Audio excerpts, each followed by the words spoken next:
Hello everyone and welcome back to the stream. Today I have a new guest on here. His name is Colin. Hi. And today we are going to be building a new commander deck for us.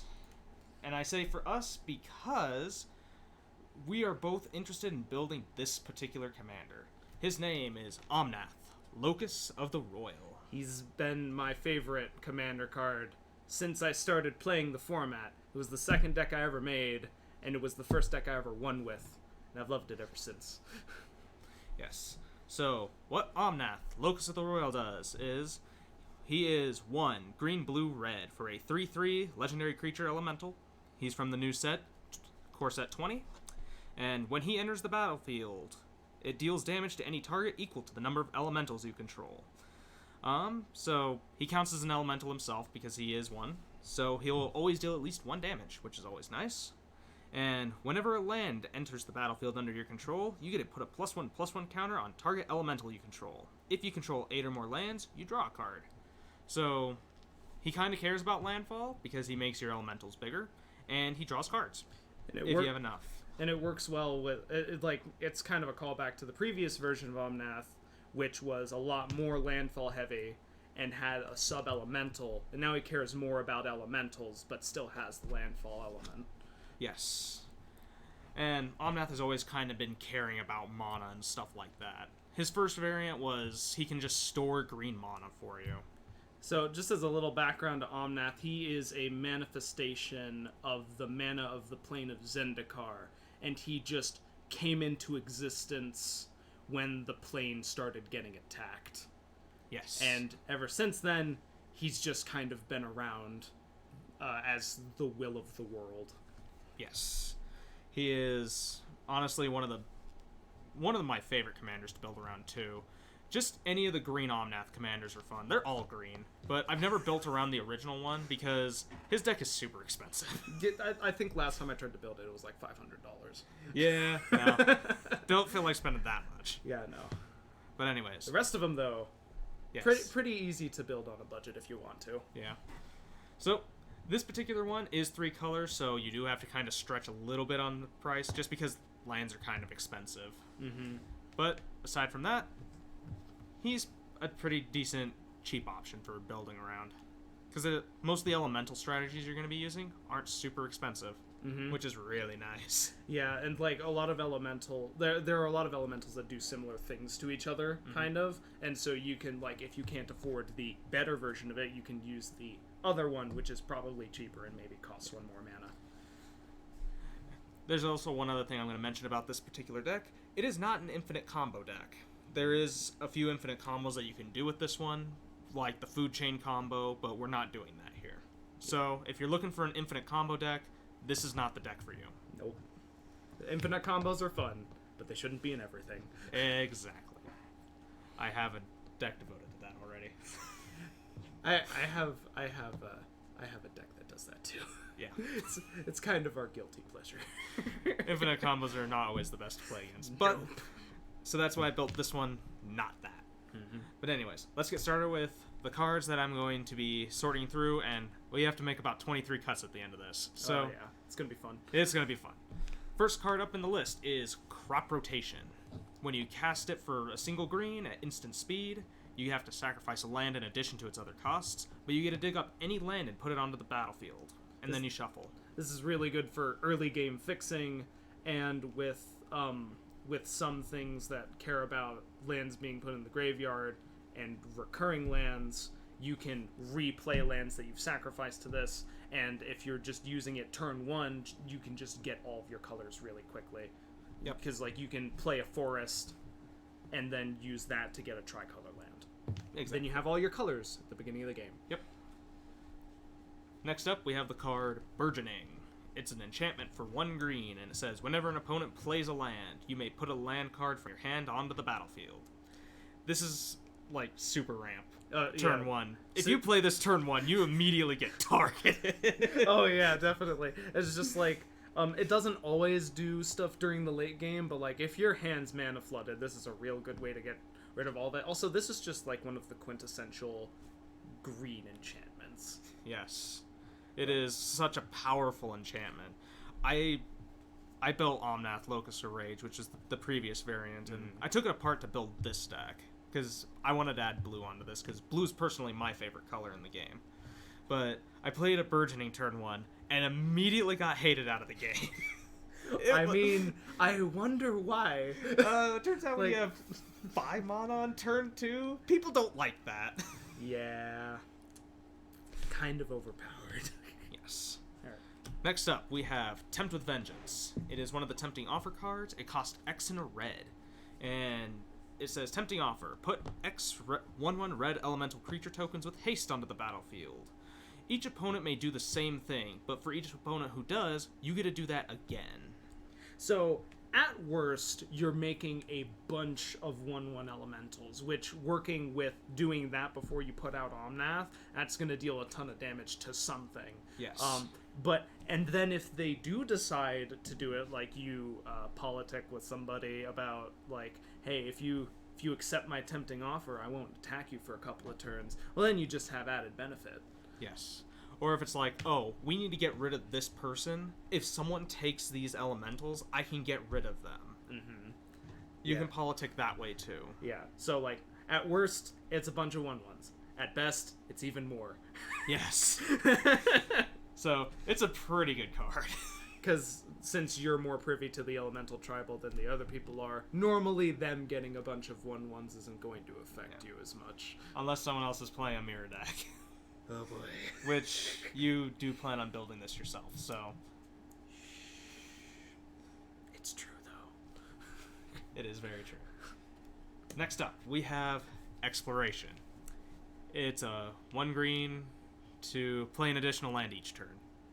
Another really powerful green effect that gets out of hand really quickly. Yes, people don't like it when you play these. And the things that similar effects like this that let you play additional lands on each of your turns work really well with lands that bounce themselves. Yes. So, and there's a few of those in here. Hi Drakengard, how are you doing today? We're just doing a deck construction video for Omnath, Locus of the Roil. Fun stuff. Yes, very fun. So, next card, we have our first elemental. Yay! Embodiment of Spring. It costs 1 blue for a 0/3, and you can pay 1 and a green and tap it and sacrifice it to dig up a basic land and put it on the battlefield tapped.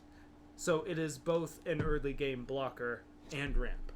Yes, when you don't need it to be a blocker anymore, you just turn it into a land. Yeah, it's a super versatile elemental, and even for being a 1 cost, it does a lot. Next up is Worldly Tutor. A lot of people know this card. I'm glad you're doing pretty well, Drakengard. It's a 1 green for an instant speed. You dig up a creature from your deck, reveal it to everyone, and then you shuffle your library and put it on top. It digs up any creature in your deck. That's its whole purpose. Yeah, and it's just like pretty powerful effect in and of itself. Yeah, and it's like, instant speed, so you just do it at the end of someone's turn. Yeah, there are times when me and probably other people think that, well, it goes on the top of your library, it's not going into your hand like other effects do, but putting it on top of your library at the end of somebody's turn is basically putting it in your hand. So unless someone's running that instant speed mill. Well, yeah. But who runs mill? I know one person. 2. Me being one of them. Yeah. And in those mill decks, you don't see it instant speed too often. Anyways, next up we have Flamekin Harbinger. This is one of the best elementals in the deck because it's a worldly tutor for elementals. Except it's red. And an elemental. And an elemental. Hey. So it fits the theme. It fits the theme very well. It is technically sorcery speed, but you get a 1/1 elemental out of it immediately, so yes. It works well. And in theory, if you play it late enough, Omnath will just draw the card off of the land. Oh yeah, definitely. Next up, we have Nature's Lore. You get to search for a forest card and put it onto the battlefield, untapped, and shuffle your library. The great thing about this card is it can dig up non-basic forests. It only specifies forest. It does not specify basic. Yes, so... And those are the best versions of ramp. They are. Next up is Farseek. You get a dig for either a plains, island, swamp, or mountain and put it onto the battlefield tapped. Also, again, non-basic. Mm-hmm. And then you shuffle your library. Any search effects are going to make you shuffle your library. Yeah. So. Also, any ramp effects in general are going to be really good for triggering Omnath's second ability. Yes. Making your elementals bigger. Oh, one thing that we do need to mention about that Omnath trigger on the bottom.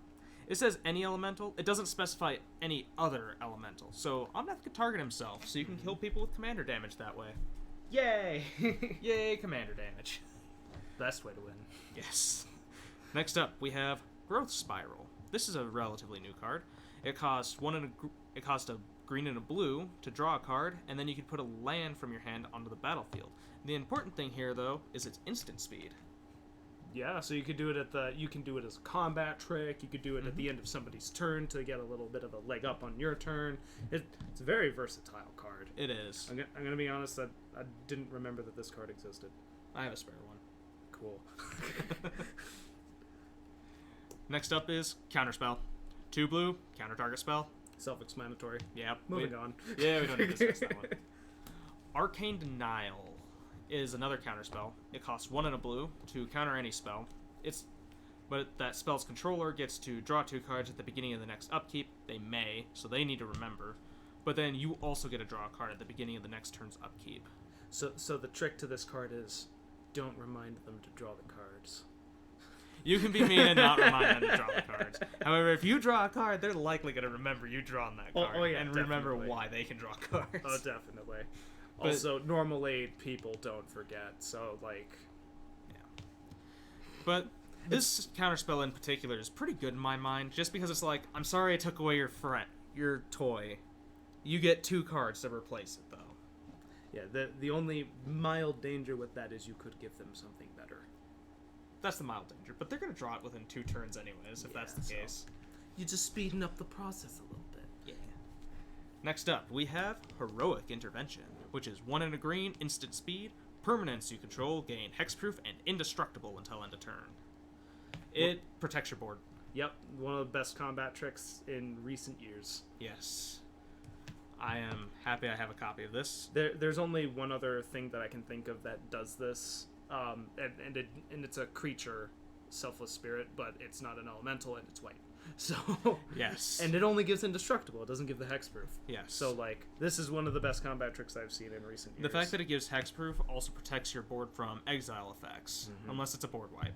Yep. Because remember, it applies to permanents, not just to creatures. Yes. Creatures are the more important ones, but because we have to be able to win somehow. Oh, by yeah. bashing face in with elementals. Oh yeah. Next up, we have Nisa, Steward of the Elements. This is a card I was always excited about and just never picked up a copy of it. See, I pulled a copy and then I tried to put it in something and it just didn't work within the deck. It was in. Well, sorry. It didn't work towards the theme of the deck. It more just kind of sat there and did its own thing. Yeah. And so I wound up taking it out, but I need to grab another one because Omnath. Yes. But this card has a lot of text on it, so it costs X green blue and it's a planeswalker. So it starts with X loyalties, so X is however much mana you want to pump into it, which is pretty nice. Its +2 is Scry 2. That's pretty good. It's blue. It's blue. Her 0 is actually an amazing ability. You look at the top card of your library. If it's a land or creature with converted mana cost less than the number of loyalty counters on her, you can put it onto the battlefield. Very powerful. Extremely. And then the -6 is actually relevant to this deck. It's untap up to 2 target lands you control. They become 5/5 elemental creature tokens with flying and haste until end of turn. They're still lands. It's just until end of turn. Oh, I thought it was until end of the next turn. Either way, it makes elementals. It stacks your deck with the scrying effect because the +2 effect works into the 0. Yep. And depending on how much mana you have at the time, you can just make her really big immediately. Yep. You could, if you have 10 open mana, well, you'd now have an 8 loyalty planeswalker and can ult. Yes. Next up, we have a new elemental. Creeping Trailblazer. For a red and a green, you get a 2/2 that gives all your other elementals +1/+0. So it buffs their power. And then you can pay 2 a red and a green to give the Creeping Trailblazer +1/+1 for each other elemental you control until end of turn. Working into the elemental theme, it makes all the rest of them really big, And then if you can manage to give it trample or some similar effect, then you just make it gigantic and swing Yes. for face. Yep. So we're planning on making a lot of these. Yes. Next up, we have the Leafkin Druid. It's 1 and a green, that's a 0/3, and you can tap it to add a green. But if you control 4 more creatures, you add 2 green instead. It's ramp. It is ramp. Ramp is good. Always. So, this next card is kind of a pet card of mine. I've been looking for a reason to get this card and put it into a deck, because I've never owned it, and this has always been a curiosity card for me. It is Stigma Lasher. And for red, it's a 2/2 with Wither, so whenever it deals damage, it deals it in -1/-1 counters. But if it ever deals damage to a player, that player can't gain life for the rest of the game. It's a rude card. It's very, very mean. And, like, it's just one of those cards where, like, I could put it in the deck, but do I really need it? But now you just have an excuse because it's an elemental. It is. That's always been my thought process is, do I need to put this card in my deck? No. But Now it's an elemental. But now it fits the theme of a deck, because it's an elemental shaman. So I'm like, is there a reason for me not to put this in? It's mean, but if you're facing a life gain deck, it's incredibly useful. Yes, and this deck will struggle with life gain decks. Yeah, so this is like one of the ways to counter that. And on top of that, even if you're not, it just makes it easier for you to kill them. Yeah. Like, there's a person in our group who plays Fire Song and Sunspeaker, which gains ludicrous amounts of life. Yeah, he gained like, what, 200 life in a turn? Yeah, off of was- the Blasphemous Act. That was kind of ridiculous. Alrighty. Next card on our list is another card that I've always thought was pretty cool, which is Ashling the Pilgrim. For 1 and a red, you get a 1/1, and you can pay 1 and a red to put a +1/+1 counter on it. If this is the 3rd time you resolve this ability, you remove all the +1/+1 counters on Ashling, and it deals that much damage to each creature and each player. It is a board wipe, and as it turns out, works incredibly well with Omnath's ability to put +1/+1 counters on elementals. Yes. So that way, you and can it doesn't. just... It also doesn't count towards activating that ability. Yeah, because, like, you know, if you were to play this card, you know, self-contained, it would get 3 counters and then remove all of them and deal 3 damage to everything. Not necessarily. You could just do it during. You can just do it over multiple turns to add more. Well, yeah, but I'm saying, like, if you were to activate it at the same time, as a self-contained thing. Yep. But now, Omnath just completely accelerates the card into oblivion and makes it an actual damage-based board wipe. Because you can just give it, like, 3-4 counters in a turn, and then activate it a couple more times, and then the next turn you almost have a Blasphemous Act. Yep. Which we'll get to later. It also hits players, so you can also use it to close out a game if you absolutely have to. Or if you just want it to end in a draw because you're feeling spiteful. Yup. Because that can happen. It's funny sometimes. It's sometimes pretty funny. Next up is Smoke Braider. It is 1 and a red for a 1/1, and you can tap it to add 2 mana in any color combination to your mana pool. But it can only be spent on elementals, spells, or activated abilities of elementals. Which, in this deck, isn't a downside. Nope, not a downside. In this deck, it's just ramp. It's pretty much just ramp. And it also activates Ashling, so Yup. that's pretty good. They actually came out in the same set. They did. Next up is Bright Hearth Banneret. It is 2... It's 1 and a red for a 1/1, and it makes all your elemental spells and warrior spells cost 1 less to play. The reinforce ability is kind of nice, but it's not really necessary. Yeah, You're using it for the mana reduction on your elementals. Yeah, it makes It's ramp. it makes your commander cost 3 instead of 4, and it makes everything else just like that one cheaper. Which it doesn't seem like a lot, but then when you actually have the discount, it makes you get that much faster. Because if you have a 1 mana cost reduction on 4 cards, you now have 4 spare mana if you played all 4 of those. Yep. It's pretty powerful. Next up is another pet card of mine, and it's Curse of the Swine. I love this card. I play it in several of my blue decks already. It's X and 2 blue. You exile X target creatures, and for each one exiled this way, its controller puts a 2/2 green boar onto the battlefield.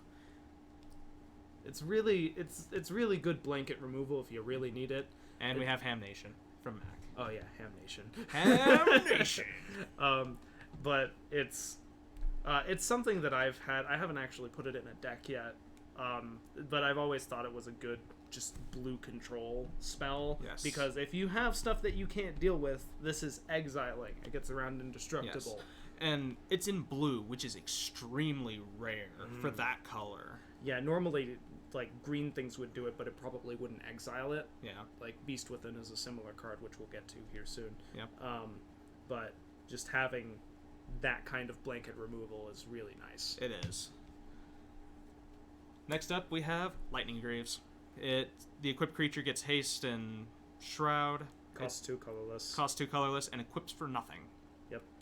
It's a quintessential commander card. Yeah, standard commander card, just like Soul Ring and stuff, which you don't actually have in here. But you don't really need Soul Ring in this type of deck. But I'm just saying it's a very general commander card that a lot of people use. Yes. I saw that a lot of people did run Soul Ring and EDH Rec for this deck, but I was like, that's just taking up a spot. Yeah, and that's kind of redundant. Yeah, because this deck has a lot of ramp in it, so you don't need it in there. And you care more about your lands entering than actual just pure ramp. Mm-hmm. Yeah. So you don't need something like Soul Ring in here, but it was just another example of those common commander The cards. Greaves are not just in there to keep the commanders protected. That's a good reason to put them in there. However, you also have some pretty big elementals in the deck too. Mm-hmm. And giving them haste can just be devastating later on. Mm-hmm.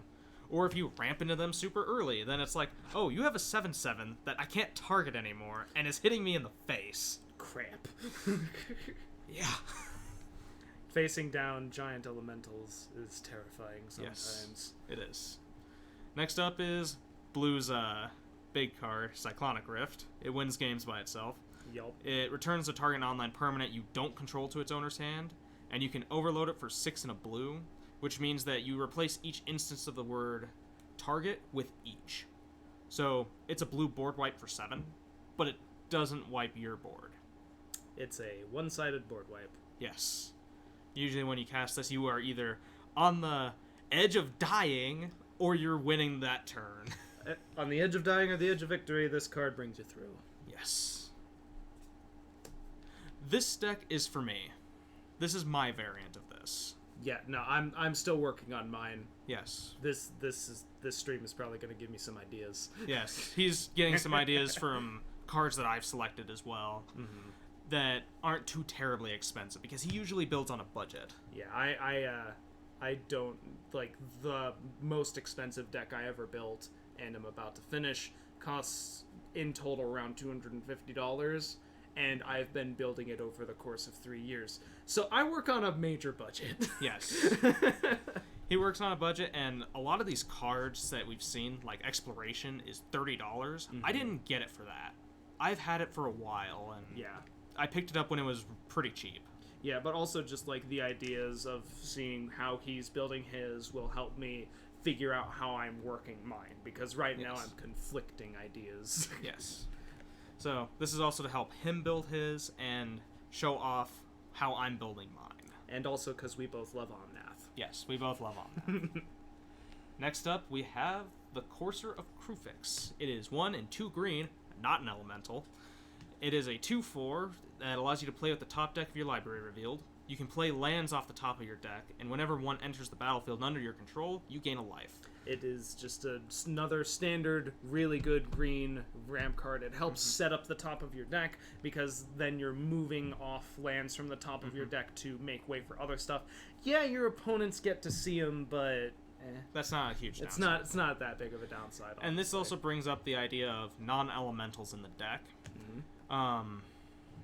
The thing about this card is it's not an elemental, so it's never going to get bigger off of Omnath. It doesn't synergize with any of the cards.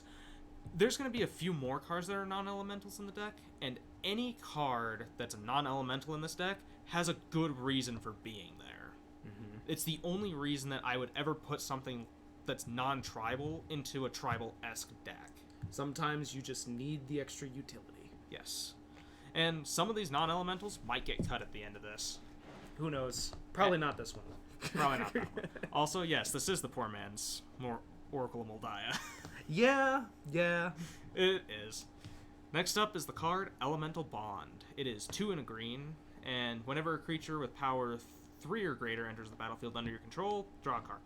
Turns out, most of the deck is above that. So, Yep. you'll be drawing a lot of cards off of just your creatures. As it turns out, in general, elementals are big.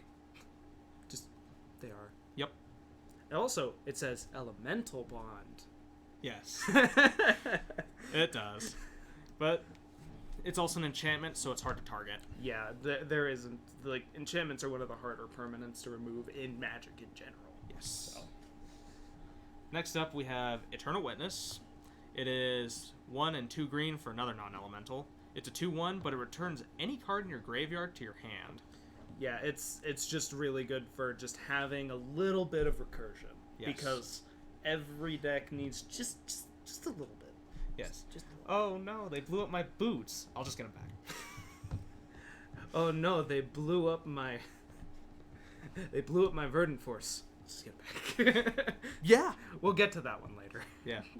Next up is Raminapt Excavator. It allows you to play cards out of your land cards out of your grave. It's a 2/3 for 2 and a green. It's a Naga, so it's also not that, but it allows you to trigger your landfall more. Yep, because on a really good example that's well known is Evolving Wilds, tap sack, search for a basic, put it on the battlefield tapped. Yep. Raminapt Excavator can play it from your graveyard, so you're just constantly fixing yourself. Yep. It's pretty good. Mm-hmm. Next up, we have the exact same card, which is Cultivate and Kadama's Reach. They do the exact same thing on Except- 2 different cards. Yes, they dig up 2 basic lands, one goes into play tapped, the other goes into your hand. They're just really solid commander cards. Mhm. They get you 2 lands out of your deck. One of the quintessential versions of Ramp, printed the exact same way on 2 different cards. The only difference between them is one of them is an arcane Yes, card, one's an arcane. which doesn't matter. It hardly ever matters. It matters 0.1% of the time. Yes. Next up, we have Fertilid. It is 2 and a green for a 0/0. It's an elemental, so it enters with 2 +1/+1 counters, and you can pay 1 and a green and remove a +1/+1 counter to dig up any basic land in your deck and put it on the battlefield tapped. This card is actually super important for this deck because it is an elemental, so when you dig that land out of that deck, Omnath will trigger and put a +1/+1 counter on an elemental. You can just put it on Fertilid and just dig out all your basics. Especially if you have a mana doubler out. Mm-hmm. It's a very powerful card with this particular deck. Works very well. And also, it's elemental. It's which an is elemental. which is why that thing works in the first place, Yes. with putting the counters on it. Next up is the card Living Twister. It costs 2 red and a green for a 2/5. And you can pay 1 and a red and discard a land to deal 2 damage to any target. That's generally not the important ability. The important ability is paying a green and returning a tapped land to its owner's hand.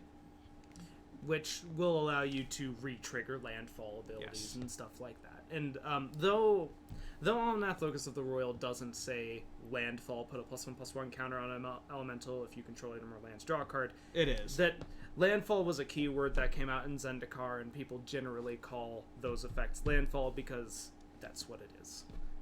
And we have Drakengard commenting with, "What a twist," because he's a twister. Oh yeah.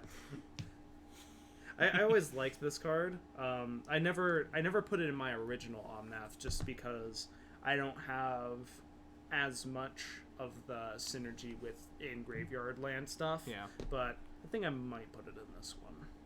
It's a good card. Yeah. Even I didn't use it for the graveyard strats. I used it for the return tapped land in my hand. Yeah, and I think that's gonna be a 'Cause, lot. That's going to be a lot more important in this Omnath because it's tricolor, and so we run less basics than Yes. normal. And also, I took over a game with that. I had a burgeoning on the field.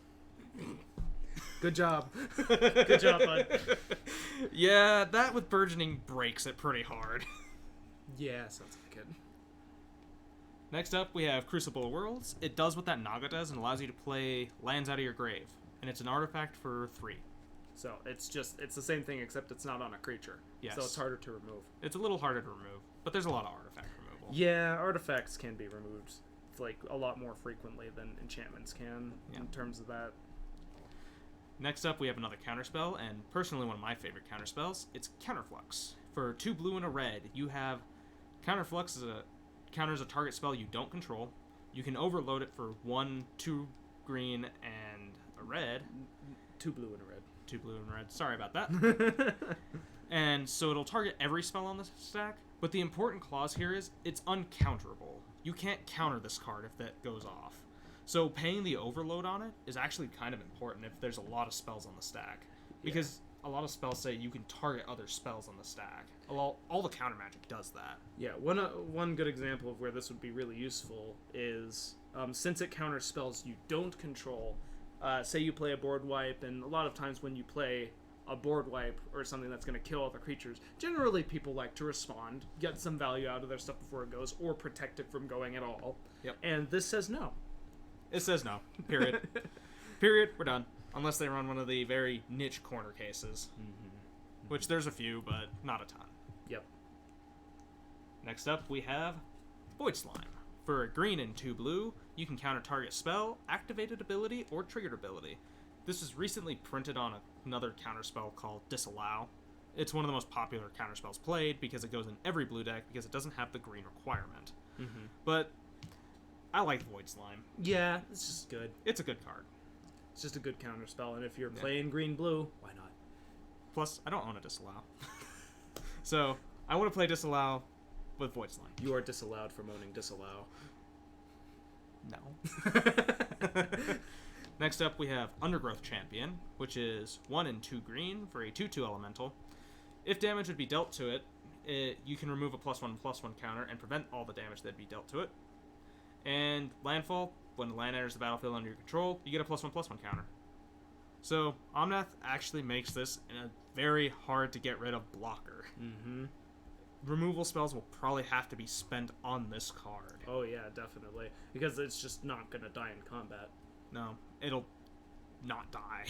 Because it gives itself a counter, and then you can choose to have Omnath give it the counter. It's just you're not going to kill it by damage. It's just not going to happen. Unless you somehow just go deal 1 damage, deal 1 damage, deal 1 damage. Yeah, if you have a bunch of deal 1 damage triggers, and like not even Death Touch gets around this though, because it prevents the damage. Oh, it does. Yeah. Oh my goodness. So Death Touch can't even get rid of this guy. So he's also good for blocking Death Touch. Oh yeah, amazing. Next up, we have another new elemental, which is Risen Reef. Yeah, he said Nisa would get rid of it, but that's a pretty obvious one. Well, yeah, if you can ping one over and over again, that's like the only major way. Next up is Risen Reef. This card is actually making a huge splash in Standard. It costs 1, a green, and a blue for a 1/1 elemental. When it or another elemental enters the battlefield, you get a look at the top card of your deck. If it's a land card, you get to put it into the battlefield tapped. If it's not, you put it in your hand. So it's also not specifying draw cards, so you won't trigger stuff that say draw cards, which is kind of an important clause. Oh yeah, and in the case that it's a land, it's an extra land drop. It's basically it's either saying landfall, get another land, or landfall, draw a card. Yes. Now, I'm wondering something real quick. What's up? Oh no, sorry, it's not landfall, it's elemental fall. Sorry. Yes, it's elemental fall. I misread that. So it's synergized with basically the whole deck. Next up is Temur Ascendancy. It costs blue, green, red, gives all your creatures hastes on an enchantment, and whenever a creature with power 4 or greater enters the battlefield under your control, you may draw a card. And there's a lot of similar effects of like creature enters the battlefield, you draw a card. Most of the elementals are big anyway, so it's probably going to draw you the card. I think I counted how many big elementals I had, and I think there's 22 that trigger that. Yeah, that's enough. Yeah, that's a large amount. Oh yeah, and if you have multiple of these effects out, then you're drawing multiple cards off of the one creature. Like before with Elemental Bond, creature power 3 or greater meets both the requirements. It's 2 cards. The only unfortunate part about this particular one is Omnath isn't quite big enough to trigger it. Sadly. But he triggers the other one. Yeah. Next up, we have Rhythm of the Wild, which is 1 red-green, makes your creature spells uncounterable, which is pretty great. And then, to add gravy on top of that, non-token creatures you control have Riot, which means they enter the battlefield with either a +1/+1 counter, or with haste. Which, in most cases... You're picking haste. Yeah. Unless there's a reason you have to pick for 1/1s. Like, for Vertilid, I'd pick the 1/1 counter. Yeah, and probably, and like maybe for Undergrowth Champion too, I'd pick the 1/1 just so that it immediately had a counter on it. So that way it can't die in combat. Yeah, and just, but generally pulling out a 7/7 haste is pretty good. Next up is Piece of Removal, Beast Within. For 2 and a green, you get to destroy any permanent, including land. That's pretty good. And they replace it with a 3/3 beast token. See, it's fair because you get a beast. Yes. you lose your Artisan of Kozilek for a 3/3 beast. Totally fair. You still keep a creature. You get a creature back, but not completely fair. Next up, we have Scatter to the Winds. It is 1 and 2 blue for a counter target spell, so it's a cancel. But it has an extra line of text, which is Awaken 3 for 4 and 2 blue. So when you cast this for its Awaken cost, you put 3 +1/+1 counters on a land you control, and it becomes a 0/0 elemental with haste. So it fits the theme. It fits the theme. This is the only Awaken card I think I was running in this. I know there's more that could go in there. Yeah, but... I looked into running a few in mine, but most of them just don't have quite enough value. The only other one that I might run in just for the lulls that it has Awaken is Part the Water Veil. Part the Water Veil is pretty funny, and it has a lot of value because it takes an extra turn. Next up, we have Sylvan Awakening, which is 2 and a green for a sorcery. Until your next turn, all your lands become 2/2 elementals with reach, indestructible, and haste. They're still lands. I wonder what would happen if you cast this and then cast your commander. You deal about 10 damage. Yeah, that's about right. And also, there are a bunch of dudes that can swing that turn because they have indestructible And haste. and haste. So they're gonna die anytime soon. Yeah. Well, Exile effects. after your turn. Exile effects, but that's what your counter magic's for. Yep. Oh no, wait, no, it's until your next turn. Yes. So if you cast it on your turn and decide not to attack, you have a crap ton of blockers. Exactly. Next up, we have Incandescent Soulstroke. It's 2 and a red for a 2/2. Other elemental creatures you control get +1/+1, so it's an anthem for elementals. And you can pay 1 and a red and tap him to put any elemental from your hand onto the battlefield. It gains haste, and you sacrifice it at the beginning of the next end step. It works as a combat trick. You can do it at instant speed, so sometimes having to sacrifice it will wind up being worth it. And a lot of there are a couple cards in here that have death triggers. Yeah. So, if it dies at the end of the turn, you'll get like a damage trigger or something. Exactly. And also sometimes that can win you the game. Mm-hmm. Just pulling out an 8 cost for 2 seems pretty good. Yeah. It is specific to elementals, so again, any of the non-elementals in the deck do not get to be counted towards this. What is there, 8? About 8. I don't think it's a downside. It's not. Next up is Splendid Reclamation. For 3 and a green, you get to return all lands from your graveyard to the battlefield tapped. Just really good for mass land recursion, and it triggers a lot of landfall. It does. Alright, so we had a comment mention Oracle of Malaya, which we have Oracle of Malaya. Hi! For 3 and a green, you get a 2/2 that allows you to play an additional land on each of your turns. You play with the top card of your deck revealed, and you can play lands off the top. So it's exactly like Coarser, except it gets you the ability to not gain life, first of all, but allows you to play additional lands. So if you happen to hit 2 lands on the top of your deck, 2 free land.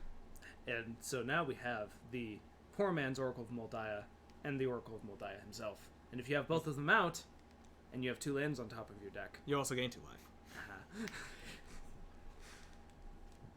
Pretty good card. Oh yeah, real great. There's a reason that this one's significantly more expensive than Coarser. Yes. Next up is Skyshard Claim. For 3 and a green, you get to search your deck for 2 forests and put them onto the battlefield. And shuffle your library. They come in untapped, and they don't have to search for basics. Yep. More really good ramp. More really good ramp. Speaking of ramp, ramp, let's have more ramp. Tempted Discovery is 3 and a green. It's one of those other tempting offers. You search your library for any land in your deck, and you put it onto the battlefield, untapped. So that's pretty important.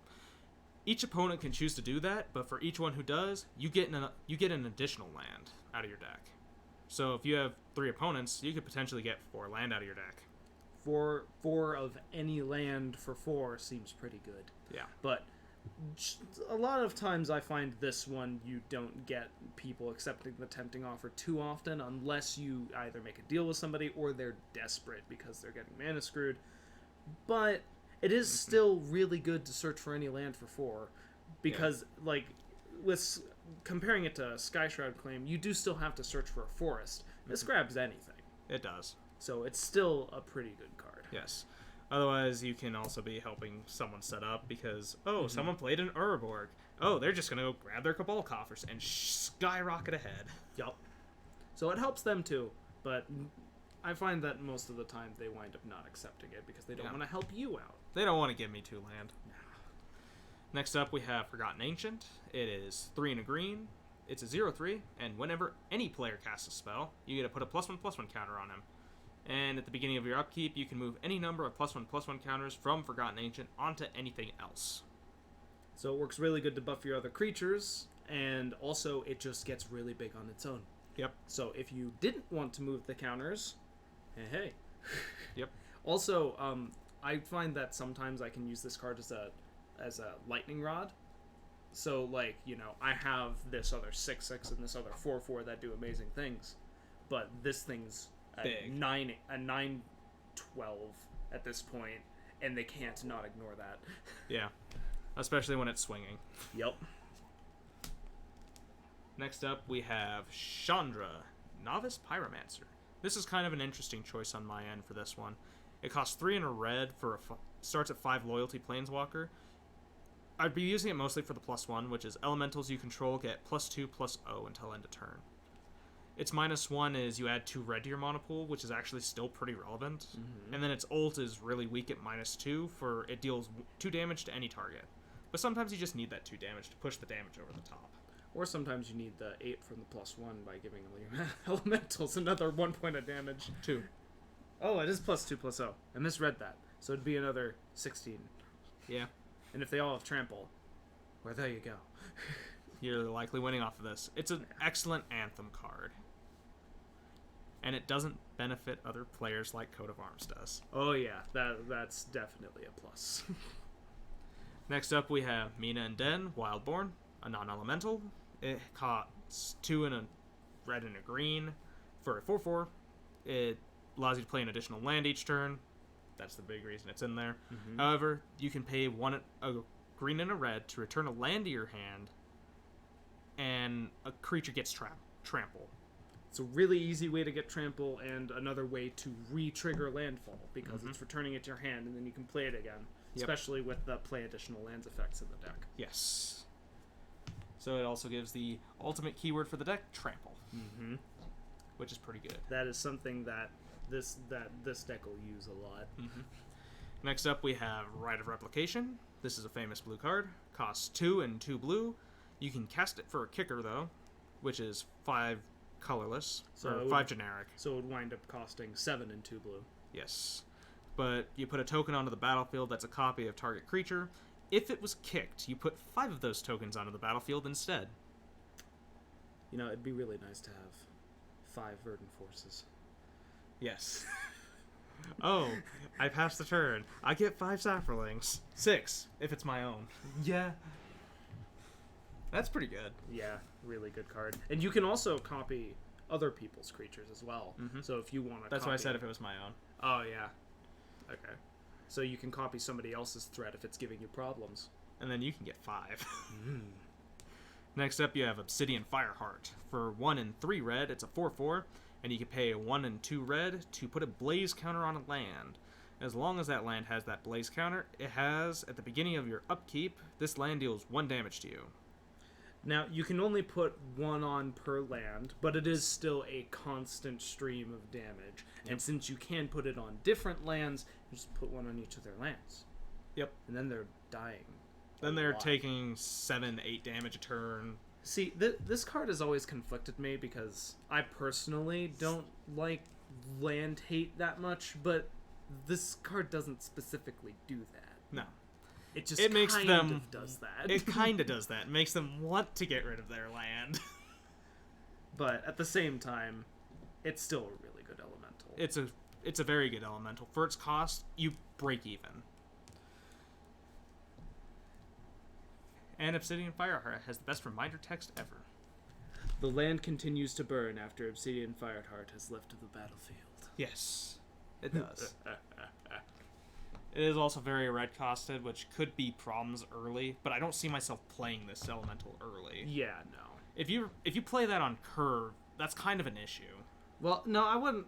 I would say if you wind up playing it on curve, you're getting both lucky and not lucky with your mana, because that means you're heavy on red at the time. But most of the time, you'd wind up casting this later in the game when you have a bunch of all of the types of mana. So that way you can just be like, oh, I'm going to play it and activate it a few times. Because if you play it on curve, you don't have the ability to activate it. Yeah, and then people will probably try to remove it because they don't want their lands to burn. Yeah. I've had that happen. I played it on curve as a blocker, and I was like, and someone used a removal spell on it. Expected. Next up, we have Titania, Protector of Our Goth. When she enters the battlefield, you return target land from your graveyard to the battlefield, and whenever a land you control is put into a graveyard from the battlefield, put a 5/3 green elemental creature token onto the battlefield. She is a 5/3 for 3 and 2 green, and is an elemental. So, on top of being on theme, she works really well with the other two cards we mentioned earlier, the Crucible of Worlds and Ramanep Excavator, because you can, using Evolving Wilds as an example again, you can use Evolving Wilds to get rid of it, get a 5/3, and then just get it right back. And also, then do it again. When Titania recurs a land from the graveyard, it doesn't come in tapped. Yes, that is also very important.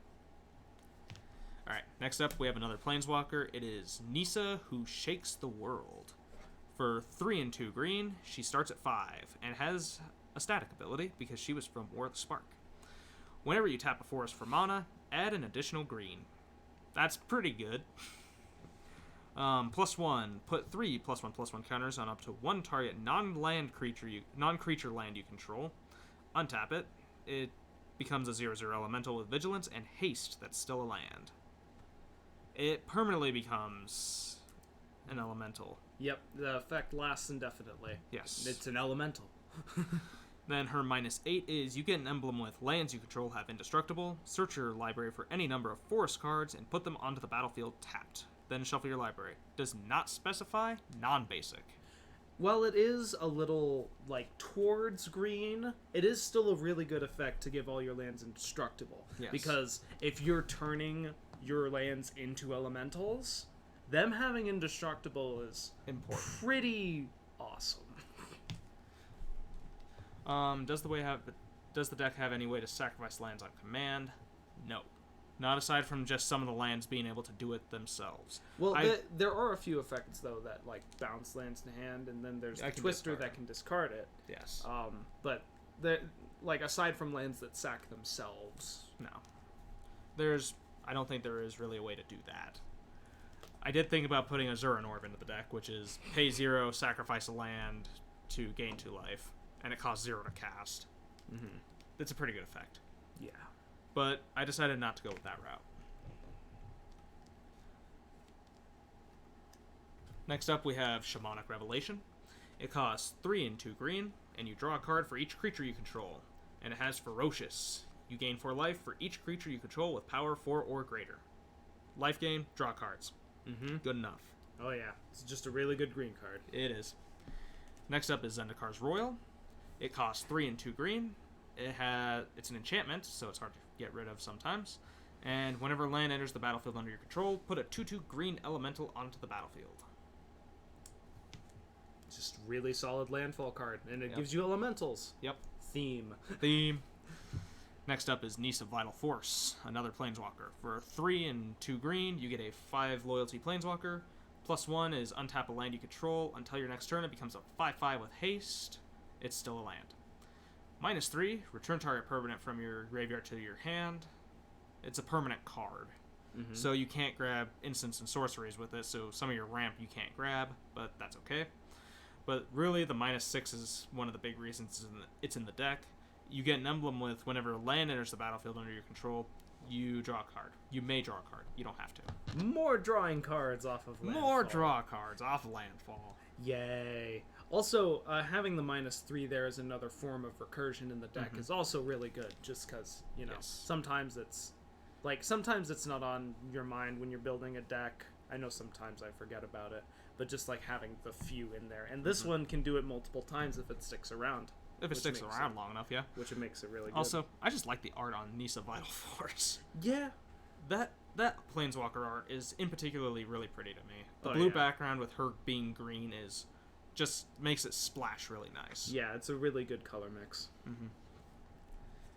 Next up is Mystic Confluence. For 3 and 2 blue, you get to choose 3 modes, and you can choose the modes more than once.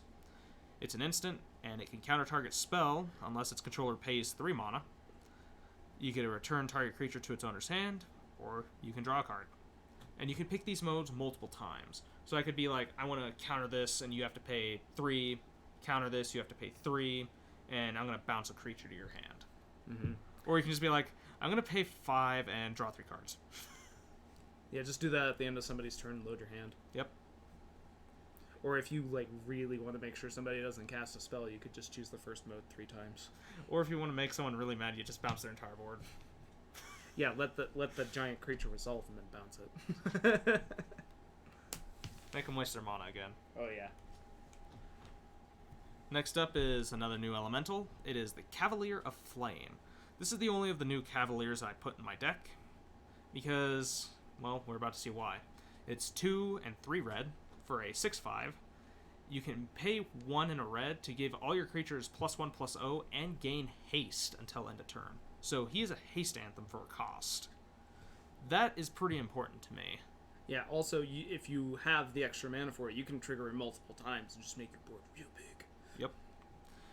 When it enters the battlefield, you can choose to discard any number of cards, and then you draw that many cards. So you can get card selection off of it, which is a very powerful effect. So anything that you're not going to plan on using, just pitch it and replace it. And then whenever it dies, it deals X damage to each opponent and each planeswalker they control, where X is the number of lands in your graveyard. So this won't matter as much to me as it being an anthem for haste and a buff. But it's a nice upside at the end. Yes. For, like, you know, if it just happens and you have a lot of lands in your graveyard, which, considering, like, we haven't gone through it yet, but we do have sack lands in the deck, and so you're gonna at least have a few and get a little bit of damage off of it. Yep. And it deals it to everybody. Each opponent. It doesn't deal it to you. Well, yeah, everyone that matters. Exactly. You don't want it to hurt you. Ashling hurts you. And itself. Yeah, but, you know. It's unfortunate that it gets rid of itself, but that's okay. Yeah. This would be a good card for something like Zuranorb. Just, I can win by sacking all my lands? Let's do that. Yay. Alright. Generally not going to do that, though. Yeah, no, not in this version of it. Next up is Tatiova, Benthic Druid. It's 3, a green and a blue for a 3/3. It's not an elemental, but it's in there for a good reason. Whenever a land enters the battlefield under your control, you gain a life and draw a card. It is a coarser gain life landfall effect on top of the Nisa emblem effect. On a 5-cost 3/3. Yep. It doesn't matter that it's not an elemental. It's too much value to ignore. Yeah. Tons of value on that. Next up, we have Hour of Promise. This is a card I'm surprised doesn't see more play. Yeah, right? Because for 4 and a green, you get to search your library for 2 land cards and put them onto the battlefield tapped. And then you shuffle your library. And then if you control 3 or more deserts, you get two black zombies. But who cares? You get 2 any lands for 5. That's 1 more than explosive vegetation, which is 3 and a green, search for 2 basic lands and put them onto the battlefield tapped. For 1 more, you're getting any land. And show the argument for Sky Shroud Claim as well. That specifies forests. This specifies any land. Yeah. So for just 1 more, you're getting anything you want.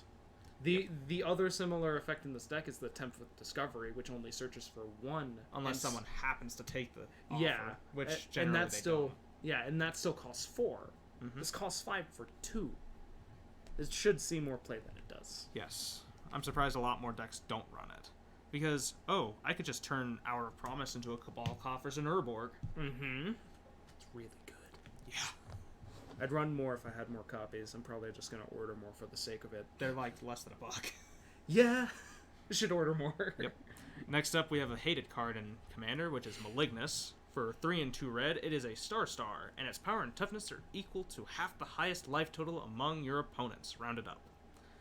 And damage that would be dealt by the Malignus cannot be prevented. So, cast it on curve, it's probably at least an 18/18. Most of the time. And it rounds it up, so if you're on the odd interval and someone's at 35, you bump it up to that powerful number 16. Yep. And it's just like really big for really little, and you can't prevent the damage. Yep. Which is really nice. Yes. Doesn't that get around indestructible? No, because indestructible. No, that just says that. Yeah, that just says it can't. Damage. Yeah, it just says it can't die.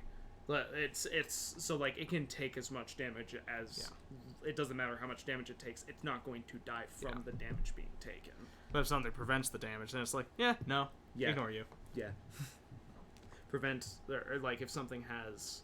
I think it might get around protection from red. It gets around protection because because protection just says it prevents damage from that color. Yeah. So that gets around that. Yeah. Oh, you mentioned that too. Yep. Next up, we have one of my favorite elementals, Muldrifter. It's simple. For 4 and a blue, you have a 2/2 flyer, and when it enters, it draws 2 cards, and you can evoke it for 2 and a blue, which means when it enters, you immediately sack it. And so it's either Divination, which is 2 and a blue, draw 2 cards, or it's 5 for a 2/2 flyer and draw 2 cards. And because Omnath can put +1/+1 counters on it, it's actually a viable threat. Oh, yeah. Because it flies. Oh, it's very viable. Love me some Muldrifter. I've wanted to look something up real quick here, but I've lost my search thing. There's an elemental that has a very similar effect that I found when I was looking through these. I'm gonna see if I can find it real quick. Sorry to hold up. That's alright. It's... Nevermaker. Wait, did... No. No. I know which one you're talking. Wait, Slither I think it's Muse. Slither Muse. Not sure we'll be able to pull this up, but Slither Muse is 2 blue for a 3/3 with evoke for 3 and a blue instead of 2 blue, and when it leaves play, choose an opponent. If that player has more cards in hand than you, draw cards equal to the difference. So it's a very similar effect to Muldrifter, and it has the potential to draw you more cards if you're a little low on them. So I'm not sure. No, we've already passed that. Yeah, CMC, I'm not gonna run that. Oh man, but it is a similar effect if you wanted to add something, and it is still an elemental, so it does keep with the tribal. Yes. The only other thing it doesn't do is fly. Yeah, but it has the potential to draw more cards, which is the upside to it. And he's talking about if we have the Gruul, Omnath, it's 2 cards and a lightning bolt, which is pretty good. Oh yeah. Next up is Thicket Elemental. There's a lot of text on this guy. So he is 3 and 2 green with a kicker of 1 and a green, so it's an additional cost. If it comes into play, if you paid the kicker, you reveal cards from the top of your library until you reveal a creature. If you reveal a creature this way, you put it into play and shuffle your library afterwards. So, like, it Free isn't creature. the elemental. It being an elemental is just a nice upside because that kicker ability is really good. You're basically paying 7 for 2 creatures. Yep. Now, well, with the kicker, it does wind up costing triple green. I'm pretty sure this deck is more green heavy than anything, so that doesn't wind up being too much of a problem most of the time. And honestly, by the time you're wanting to play that, you're going to want the 7 mana anyways, so you're going to be waiting for the triple green. Oh yeah, definitely. And because most of my ramp is like, oh, dig up a forest, I'm not going to have a problem finding my green. Yeah.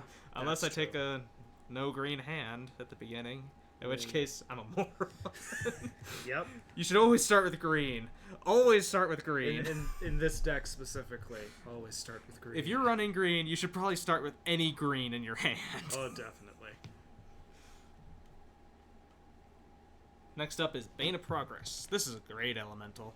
Yeah. For 4 and 2 green, it's a 2/2, and when it enters the battlefield, it destroys all artifacts and enchantments, and you put a +1/+1 counter on it for each permanent destroyed this way.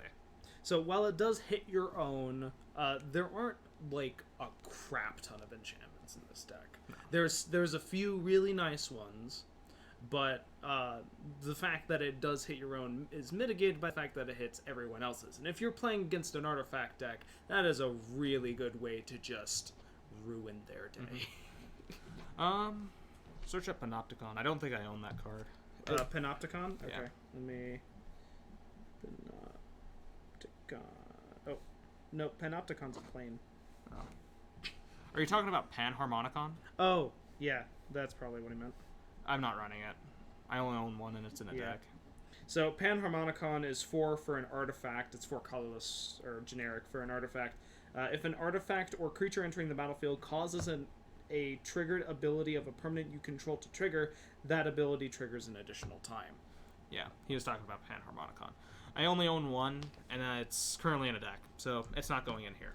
Yeah, and also, while there is some elemental enter the battlefield triggers, there are more of itself entering triggers, which Panharmonicon would help, but just like in the case of Bane of Progress specifically, it wouldn't wind up doing much. However, it would still trigger this. Oh yeah, it would trigger the command twice, wouldn't it? No, because it's a creature artifact entering the battlefield.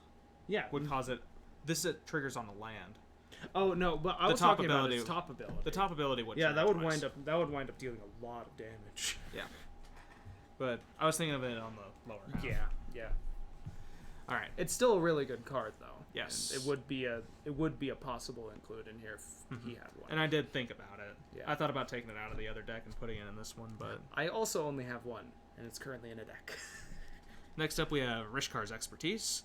It draws for 4 and 2 green. It draws cards equal to the greatest power among creatures you control, and you can cast a 5 or less drop from your hand without paying its mana cost. So it's just a really, really good way to refill your hand and put out something really big for less than you would normally pay for it. Yeah, and he was thinking for Thicket Elemental rather than for Omnath. Stuff like that. Yeah, that would be pretty powerful. I mean, double searches, double all that stuff. Yeah. That's actually a lot to think about, and that might be switching decks after this. Oh boy. It might. Let's include a Panharmonicon. Yes, let's make something even worse. Next up, we have Green Warden of Murasa. When it enters the battlefield, you return a card from your graveyard to your hand. When it dies, you may exile it. If you do the same thing. It costs 4 double green and it's a 5/4. And it's an elemental, so it's on theme. Yes. And it's graveyard recursion, because we need that. And it would double with Panharmonicon if I put it in here. Oh yeah, you're thinking more about doing it now, aren't you? Yes! Gosh dang it. Another card to cut for Panharmonicon. We'll consider it. Actually, I may have taken apart that deck. Oh. Well, that means it's free. Yeah, it is free. I'm gonna go check for that. No, I'm not gonna check for that right now. Well, we'll do it later. Yeah. Next up is the card Vigor. Vigor is 3 green for 6/6 with trample. If damage would be dealt to another creature you control, prevent that damage. Put that many +1/+1 counters on that creature for each 1 damage prevented this way. And whenever it's put into the graveyard from anywhere, shuffle it into its owner's library. So it's really hard to get rid of because it'll go right back in your deck, and it protects all of your things. It gives them a better version of indestructible. Slightly. It does not give itself that. However, if I Blasphemous Act... Yeah, if you Blasphemous Act, you're just basically helping yourself. I'm basically winning that turn. Yeah, it doesn't matter if the Vigor dies at that point. They're all 13 bigger. We'll get to Blasphemous Act near the end of the list. Multani, Yavimaya's Elders. Next, for 4 and 2 green, you get a 0/0 with Reach and Trample. It gets +1/+1 for each land you control and each land in your graveyard. And you can pay 1 and a green to return 2 lands you control to their owner's hand, to return it from your graveyard to your hand. So with the secondary ability, if somebody manages to blow it up, you can bring it back easily and get additional landfall triggers off of it. And Yep. on top of that, it has reach and trample, which are both really relevant keywords. Yes. It can protect you against flying, which is hard to take care of a lot of the times if you're not. In elemental flying strategy decks, synergy. too, it's hard to deal with flyers. Yeah, there aren't that many, Yeah. like, major flyers. So, No, my that Mole was- Drifter's my major flyer. Yeah, there's only one major flyer I can think of if I can look at it real quick. Yeah. And it's very vanilla. It's a very vanilla elemental. It's called Supreme Exemplar. Yep, I thought It's- about putting that in the deck. It's 6 and a blue for a 10/10 flyer. Champion an elemental. When this comes into play, sacrifice it unless you exile another elemental you control from the game. And when it leaves play, return that creature to play. Yep. But it doesn't have any other text on it, but it is a 10/10 flyer. And that's probably the most relevant flying elemental I can think of off the top of my head. He's saying that Reach and Trample is such a nombo. Either of those and Vigilance is better. Yeah. Vigilance would be better, but But that way, if you need to leave Multani up as a blocker, you can. Or if there's no flyers out, then you can just use it for its trample. yeah. And he's talking about how there's no major elemental flyers. Call the Skybreaker produces 5/5s with flying. Call the Skybreaker. Oh, yeah. It's Yeah, a that's it. instant with retrace, I think. Call the Skybreaker. Oh. It creates Yeah. 5/5s with flying. Oh, okay, yeah. And they're I forgot, elementals. I forgot about that one. Yeah. I thought about putting that in the deck, but Yeah, it's 5 hybrid blue-red, and put a 5/5 blue and red elemental creature token with flying onto the battlefield, and it has retrace, so you can play it from your graveyard with the additional cost of discarding a land. so that adds some land graveyard Mm-hmm. stuff. But anyways, back to what we were doing. Chandra Flamecaller is our next card. For 4 and 2 red, you have another Planeswalker that has 4 loyalty. And her +1 is put 2 3/1 red elemental creature tokens with haste onto the battlefield. Exile them at the beginning of the next end step. That's pretty good. Mm-hmm. Her 0 is discard all cards in your hand, then draw that many cards +1. Card selection. Card selection. And her -X is she deals X damage to each creature. So if she gets high enough, she's a board wipe. Mm-hmm. She is actually one of the better Planeswalkers in Commander. Yeah, just in general. She's rather versatile. She makes blockers, and... She doesn't make blockers, she only makes attackers. She makes attackers. She's decent card selection if you need it. Like if you're mana flooded in your hand or something Yep. like that. And she's a board wipe. Okay, I included this card as a 6-drop because that's what it says, but it's really not. Because Avatar Growth costs 4 and 2 green for a 4/4. This spell costs 1 less to cast for each opponent you have. So it's never gonna be 6. It's at most going to be 5 because you always have one opponent. Yes. And it has trample. And when it enters the battlefield, each player searches their library for 2 basic lands and puts them onto the battlefield, then shuffles their library. Which in this deck with the landfall triggers is going to be more helpful to you than your opponents most of the time. And like it's also a 4/4 trample. Yeah, so if we bear with me for a moment, you start with 3 opponents. This can come out as early as turn 3. Mm-hmm. Makes the game go a lot faster, I'll tell you what. If you happen to be playing in a 5-player game, then you have 4 opponents, and it comes in as a 2-drop. And then Well- everyone ramps 2 basics that come in untapped. Yep. So it makes the game go faster and it gives you a 4/4 trample really early. Mm-hmm. It ramps you too. It's symmetric, so it's fair. Definitely. Definitely very, very, very fair. Except I get a 4/4 trample. That's the only unfair part about that card. Next up, we have Roil Elemental. Hey, look, a flying elemental. Awesome. Yay. We have 3 and 3 blue for a 3/2 with flying. And Landfall. When it enters the battlefield, whenever a land enters the battlefield under your control, you may gain control of target creature for as long as you control Roil Elemental. So, I'll tell you what. There's no way this is lasting more than like 2 turns. This is not lasting a rotation if people are smart. But if it can manage to stick around, it's really devastating. But the other thing it's really good at being is a lightning rod to prevent them from targeting something else that you like. Like your Avatar Growth. Mm-hmm. That you put 6+1/+1 counters on. Yay! Because, oh, I just stole all your creatures. Have fun with that. Yup. Do you want your creatures back, or do you want my Avatar dead?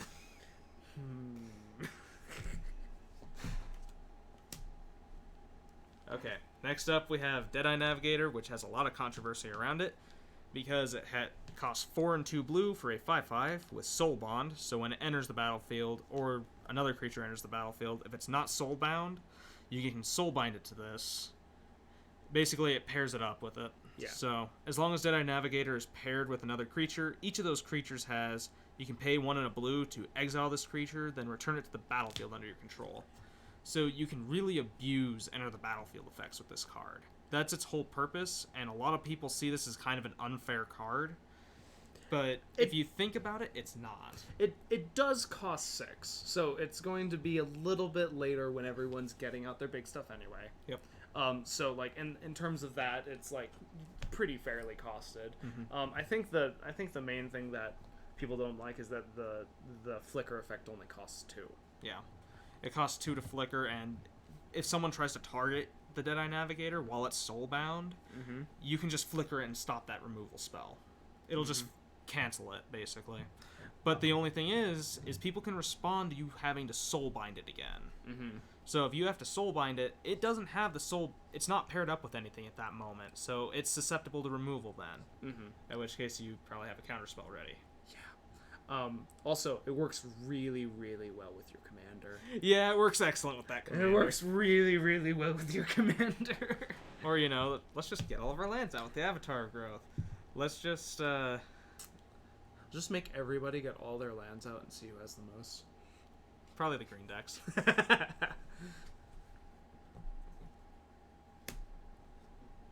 Yeah. He's saying that if it's soulbound, if you soulbound it and the buddy is also gone, then you can kill the Navigator. Yep. Yeah. That's the other way you can kill it. Yep. Next up is Rubble Hulk. For 4, a red and a green, you get a star elemental, where star is equal to the number of lands you control. That's generally not what you're doing with this. Generally, you're using the Blood Rush, which is 1 red-green, discard Rubble Hulk, and target attacking creature gets +X/+X, where X is the number of lands you control.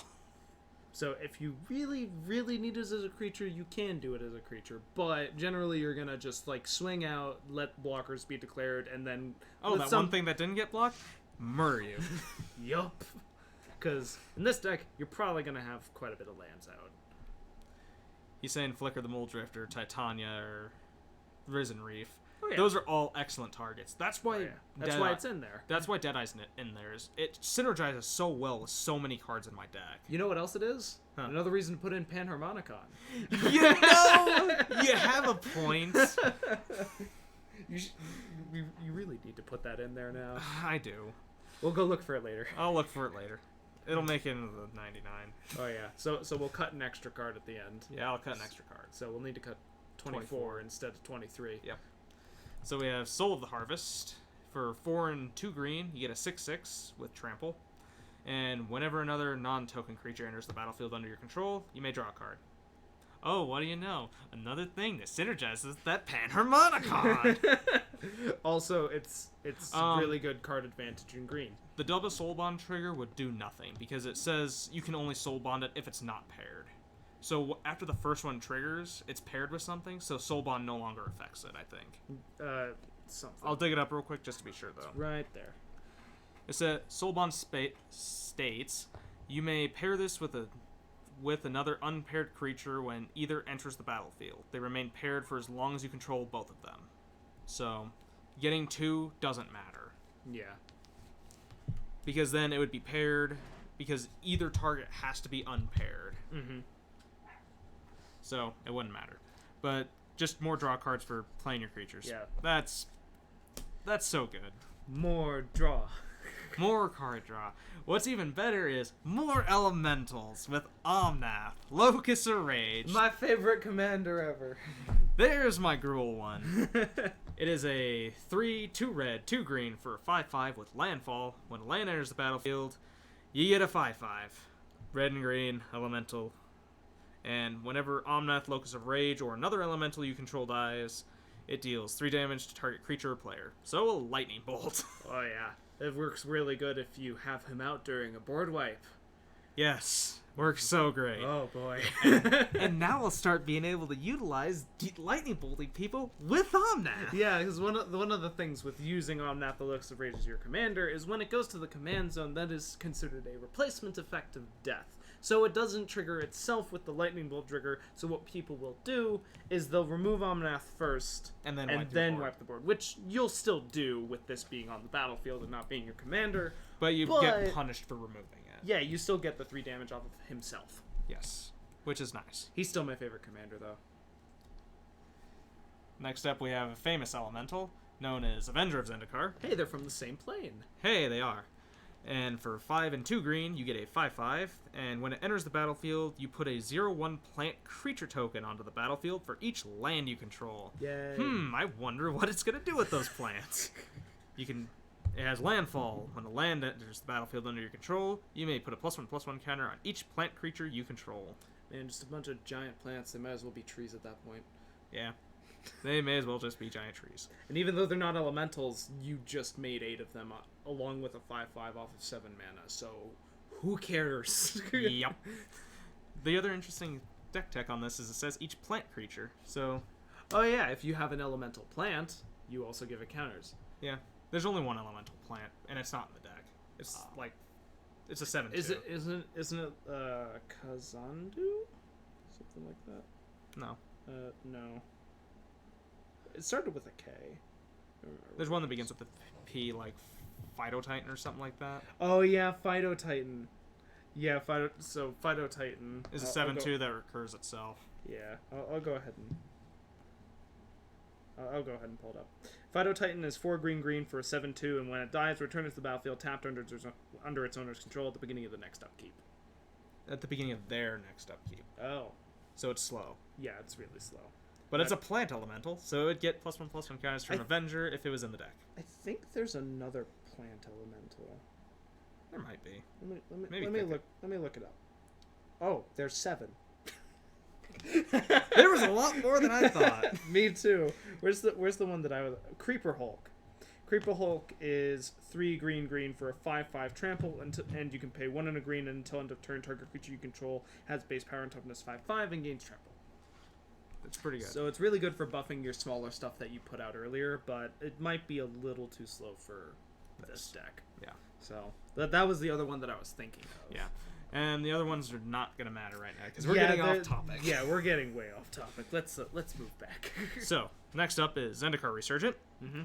So, for 5 and 2 green, you get an enchantment that has whenever you tap a land for mana, add 1 mana to your mana pool of any type that land could produce. Whenever you cast a creature spell, draw a card. More drawing cards. But it also is a mana producer. Also doubling mana. This works really good with I did a combo with this in my Omnath Locus of Rage deck with that and wow, I can't remember their names now. The twins that like Mina and Den. Mina and Den Wildborn. So I would basically tap a mountain and a forest, return both to my hand, and then I would have something that says you may play an additional land, and I would just play both. It has that themselves. Yeah, but like I would just I would have another thing that says it so that I could do it one more time. Yeah, and give 4 things trample. Yeah, it's just a really, really good combo. Yeah. Otherwise, you could do it with a single dual land that can produce both those colors. Mm-hmm. Also, it's on Zendikar. It's on Zendikar.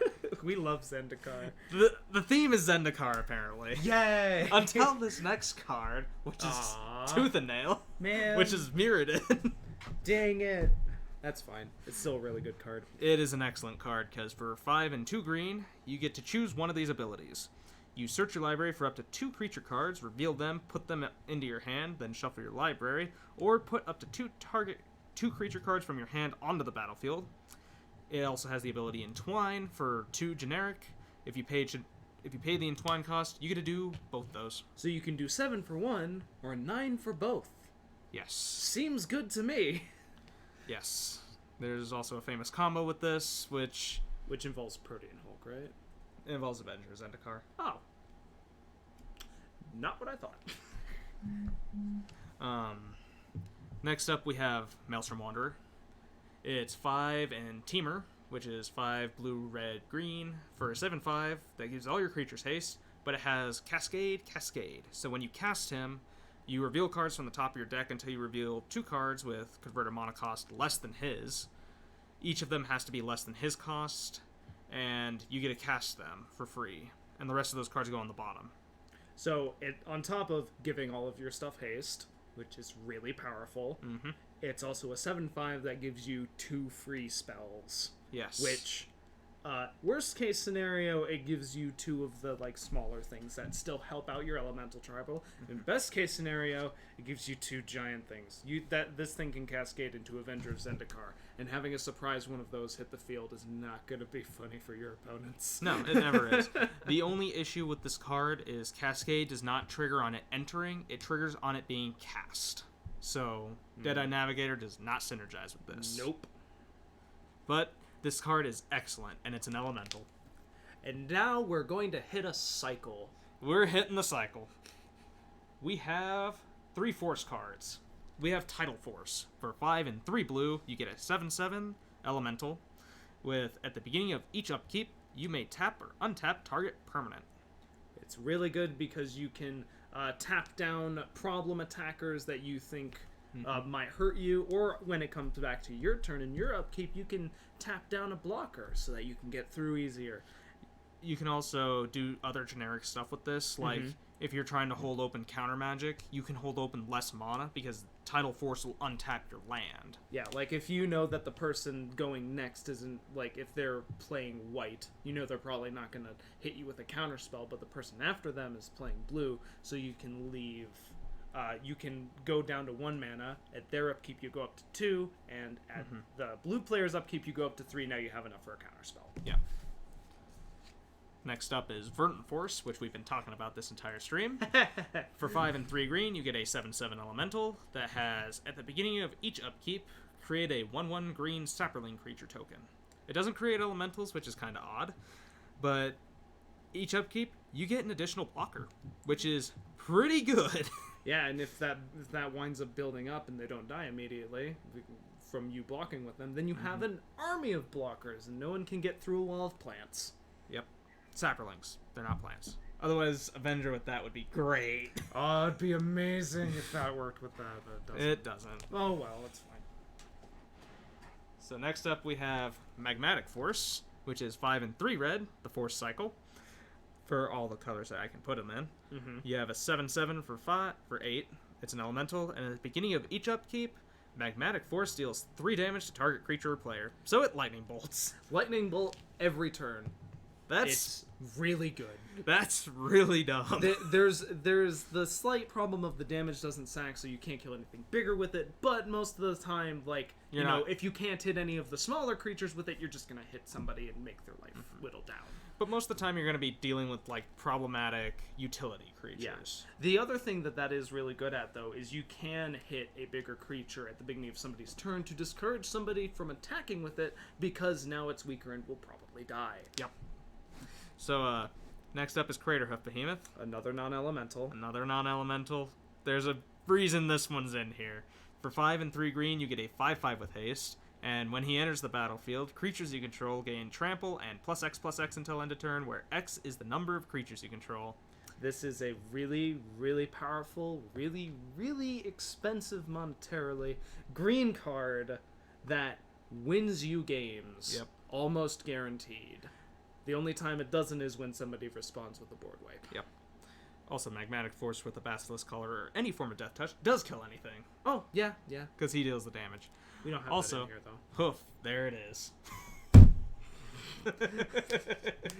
Oh, boy. And also, something people don't think about with this card is it synergizes with Deadeye Navigator. It sure does. I'm gonna, just to give everyone a sense of... It's like $35. Yeah, let's pull up the price of this guy. So, on the market right now, Craterhoof Behemoth costs 36-16 on TCG Player. Yes. Which is why I don't have one, and I don't know how you have one. I bought them when they were cheap. You lucky. Not gonna say it. Oh, it also doubles it with Panharmonicon. Another reason to put Panharmonicon in there. Another reason for Panharmonicon. You really want me to put that card in there and just make everyone hate me. I don't know why neither of us thought of that. Because I did, but it was in a deck. I was like, Panharmonicon would be great in here. Well, see, now it's not. But now it's not because I disassembled that deck. And then it will be again. And now it will be. Yay!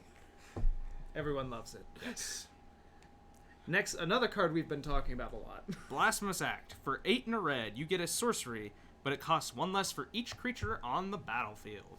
And it deals 13 damage to each creature. In most scenarios, this is costing 1 red for a board wipe. Yes. 1 red, kill everything. Yeah, it's really, really good red damage board wipe. And as we mentioned with Vigor, it is 1 damage, 1-sided board wipe, and all my stuff gets huge. It's just one of the quintessential red board wipes. It's included in most things. Another red board wipe that I'm going to bring up is, I think it's called Starstorm. Star of Extinction. Oh, nope. No Starstorm. It's 1 word. Okay, there we go. Starstorm is X red, and Starstorm deals X damage to each creature, and you can cycle it for 3, which means pay 3, discard it, draw a card. I find this another really good red board wipe, especially for decks that ramp, because you can wind up making it really close to Blasphemous Act. But the reason Blasphemous Act is better than something like Starstorm is because it can cost 1 for 13 damage to everything. Alright, so normally I wouldn't really discuss the lands, but in this particular deck, I feel I do need to go into the lands a little bit. So I'm going to name off some of the lands real quick. The first 3 I'm going to name are Steam Vents, first 5 I'm going to name off are Steam Vents, Breeding Pool, Stomping Ground, Cinderglade, and Sheltered Thicket. The reason I'm mentioning all these particular cards is they are all non-basics that have 2 land types. So a lot of my stuff is going to be digging up lands that have a specific land type, like forest or island or mountain. So these all are able to be searched for when I do this. Except for the first one. Steam Vents is a island mountain. Yes. I said our mountain in that list. Oh. Next up, we have another 5 cards. We have Wooded Foothills, Windswept Heath, Bloodstained Mire, Polluted Delta, and Flooded Strand. These dig up specific land types, so I can dig up those 5 cards that I mentioned before, or I can dig up basics of their type. You only have to pay a life and sacrifice these. And they come in untapped. Which is extremely useful. Really. However, if you want to get those shock lands, you have to pay 2 more for them to come in untapped. Yeah, but 3 life for really good mana fixing can be worth it in the early game when you're starting at 40 life in Commander. Yes. Next up, we have Terramorphic Expanse and Evolving Wilds. The same card. Yeah, they're the same card. They dig up basic lands and put them on the battlefield tapped.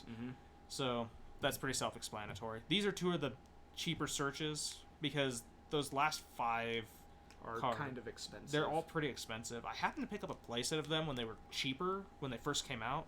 So that was a good investment on my end. Oh yeah, definitely. When you see cards like Flooded Strand and all those come in to a standard set, it's good to pick them up fast because their price is going to dip down below and then rise back up. Yep.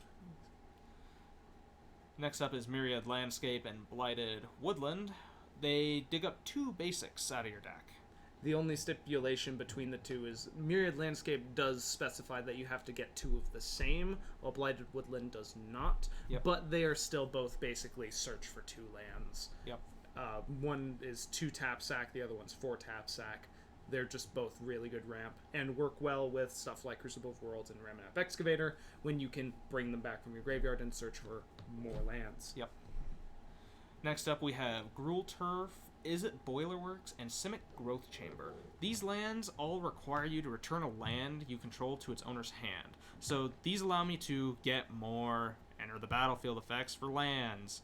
More landfall. Trigger more landfall. Yay! And these all tap for 2 mana, which is really important. It's really good for color fixing. Yep. Next up is Sulphur Falls, Rootbound Crag, and Hinterland Harbor.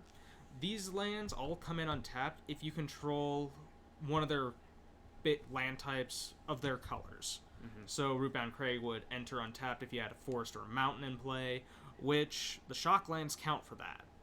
So if you have one of the shock lands, you basically get all these untapped.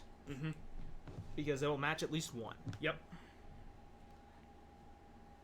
Next up is Ghost Hound and Oboro Palace in the Clouds. Both these cards have built-in bounce themselves. Ghost Hound is more specific, and you have to use it during another player's turn, so you can't just keep replaying it during your turn. Oboro does not have that restriction, and it requires you to pay a mana, but it does not require a tap on its second ability, so Oboro can just tap itself for mana and bounce itself. Which is really nice. Yeah, those are both really good for if you don't have any other way to recur a landfall trigger. Well, now you do. It's really good. Alchemist's Refuge is the next card on this list. It allows you to have flash on a land by paying Simic and tapping it.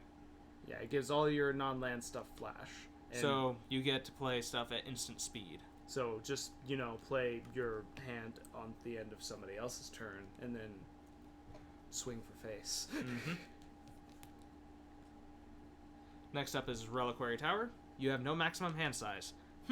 What does this deck do 90% of the time? Draws a lot of cards. Draws up a jillion cards. So no max hand size is pretty good, and it taps for colorless, so that's also pretty good. Yeah, generally Reliquary Tower is good in, most decks. If you have anything that draws a large amount of cards. Sometimes you don't need it, but a lot of times it's good just as an include just in case. Yeah. Next up is Command Tower and Frontier Bivouac. Both those cards tap for all my colors. It's just Frontier Bivouac comes in tapped. That's the only real difference between the two, but that's not that bad. Yeah. Especially if you're playing it early, you aren't going to need You're not going to need the land early unless you have a 1-drop that you want to play. Like Flamekin Harbinger would be a exception to that. Yeah, definitely. I'd play a mountain over that if I had a Flamekin Harbinger in my opening hand. Definitely. Because most likely, no one's going to have a 1-mana mill spell. There's a handful, but no one runs them. Yeah. Next up is Flooded Grove. This is the only land that I have that's like this. It's one of the filters. From Mirrodin? That's Morningtide. Morningtide. You can pay either a green or a blue and tap it to add 2 green, 2 blue, or a green and a blue to your mana pool. It's just a really good filter land. It's a fixer. It fixes your land. So if you have a bunch of green but no blue, this can get you 2 blue. If you really, really, really need it. And next up are the basics. I'm running 3 islands, 4 mountains, and 4 forests. Enough to make it work. Enough to make my searching work. Yep. Because with the amount of non-basics you have, that's generally what you're going to be drawing. Yes. And, the rest of it searches up the basics. Yes. I'm just going to scroll this guy back up to the top. We need to cut some stuff now. Because we have to cut 24 cards now. Oh, boy. Yep. So, oh, boy. Let's look into stuff. There was... just trying to... had an idea for one, if I can find it.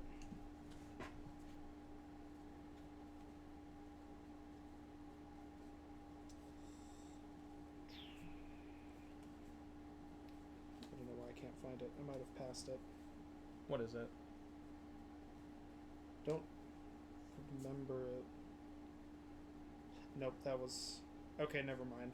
I forgot that this had the draw card clause. I was thinking Teamer Ascendancy. No, but... that's why I put that one in there, because it has the draw card clause on it. I was considering putting fires in, but it didn't make the cut, because Teamer Ascendancy does it better. You do... can I read Omnath one more time in terms of what it hits when it deals damage to everything? Oh, is it just to any target? Any target. Okay. I think with the amount of other removal you have in here, you might be able to take out Beast Within. The only reason I'm thinking probably not because it says permanent. Yeah. You can destroy anything, but you do still have like a decent amount of removal in here, and that was like the main reason you wouldn't. I'm It not was just a sure. thought. I'm not sure how heavy my mana base is in its colors, but I ran those particular basics because they were just. I just kind of wanted to equal it out for right now, because it seems like I did pick just a lot of stuff in all the colors. Yeah. So it is kind of a heavy color deck, but that shouldn't matter too much because a lot of my lands just tap for multicolor. So let's see here. So we're just gonna go ahead and scroll through the list of cards. Yep. Crop rotation. That's really good fixing because it searches for anything. It does search for anything. The only thing is it gets rid of a land. Yeah, you do have some stuff that works with lands and graveyards though. I do. So it would wind up coming back. Titania would help with it, but Yeah. that's honestly a card that I'm on the fence about because I don't What, have Titania? because I don't have a ton of stuff that's going to the graveyard. Yeah, that's true. So She's we kind of could. That's kind of a build around card. Yeah. You do have Crucible of Worlds and Ramanap Excavator, but those are the main, like, those are the only two real, like, And keep Splendid recurring Reclamation. lands. And Splendid. And Splendid, but that's like a one-time. That's a one-time effect. So you only have 3 cards in the deck that are pulling stuff out of your graveyard, so we could take out Titania. And there's not a lot of lands that are going to be going in. Only my fetches are going in there. Although I do run like 9 of them. So I know that this one, Nisa, who shakes the world, she has a really good -8 effect, but she starts at 5, so it's going to take 4 turns because 3 plus 1s, and then she's at 8, and then on the 4th turn you would kill her by doing that if you wanted to activate it as soon as possible. And she's like really privy to the green, while your deck is heavily green. There's not a ton of forests. Yeah, And I can see that. So, so that's that's another possible. I think I will cut Nisa, who shakes the world. Yeah, because the -8 is really, really good, making your lands indestructible, but you also don't have too much stuff in here that makes your lands dudes anyway. Yeah. So. And Sylvan Awakening is the big one, and it already does it. Yeah, it already gives them indestructible. Until my next turn. And the other ones do it temporarily. So. Let's see here. Malignus is really fun and really big, and damage can't be prevented by it. I'm thinking it's a probable keep-in, but I wanted to leave it out there because it kind of doesn't do anything else. Yeah, it's just a big old body. It's just a giant elemental, and sometimes you just can't keep those. But I'm just going to be scrolling through this slowly. Yeah. Burgeoning, that's a must-keep, basically. It's so powerful. Tempt with Vengeance gets me a bunch of dudes, which makes Omnath's ability so good. Yeah, and it's really cheap because, if you have 5 mana open, you're getting 4 1/1s. That's 4 extra damage on an Omnath trigger, and with Omnath coming out, that's 4 for 5 damage to anything. Yep. It's still really good. Exploration is a shoe-in. You kind of need to keep Exploration if you have copies of it. So Embodiment of Spring, I think that's a probable keep-in because it is early game ramp if you need it. And it is an elemental. But if, it is 3 to search for 1 land if you're only using it for the ramp. Yeah. So, it's a maybe, but I would think... I think it's a good early elemental. Yeah, it's a really good early The big elemental. reason I'm shoeing into keeping it is because it doesn't have Defender. Yeah, so if you do Omnath buff can it, turn you it can into attack. a threat. Yeah. And Max asking about Crucible and Excavator, because if we're removing some of the lands matter stuff. So I think for the lands and graveyard stuff, Crucible and Excavator are both just good in terms of being able to recur lands that have gone to the graveyard, whether somebody blew them up or the fetches are really good to recur with that. But I'm thinking that maybe we could cut 1. If we're cutting 1, I'd cut the Excavator. Yeah, because that's the one that's easier to kill. Yeah. So we'll probably cut Ramanap Excavator, but we might not necessarily cut Crucible of Worlds, just because that effect is still useful in the deck. Yes. And if I absolutely must have that effect, then I can probably draw into it. And also the exploration versus burgeoning fight, he thinks exploration would win in the long run. Yes. It would. If you were like trying to decide between the two, yes. I think it is a good idea to keep both. I think it's a good idea to keep both of them because they're just so good. The only thing about burgeoning is so with exploration, it doesn't it's able to do stuff for longer because you can play an additional land on each of your turns. Burgeoning will basically, if everyone's dropping a land on every one of their turns, you're going to have a lot of dead space. You do have a lot of card draw in this deck, though, so you'll probably wind up drawing a lot of lands. So Burgeoning's still probably going to be more effective in this deck than most. And my commander itself will also draw cards off of land. So, and it just says when it enters the battlefield. So it doesn't say when you play a land. So Burgeoning will draw me cards if this Omnath is out. Generally, people won't let me keep it if I have a Burgeoning out. But in Magical Christmas Land. Oh yeah, definitely. So if I can,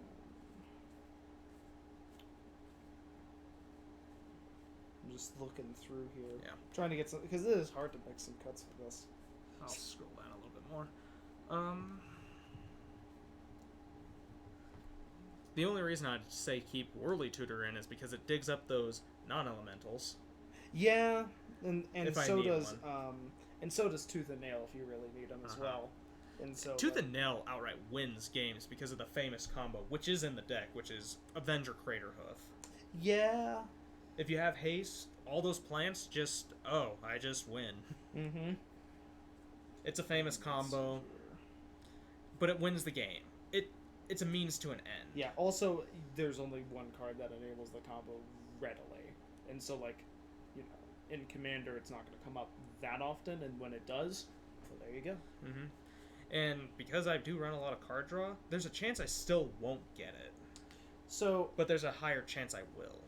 I'm wondering about Scatter to the Winds. I like it.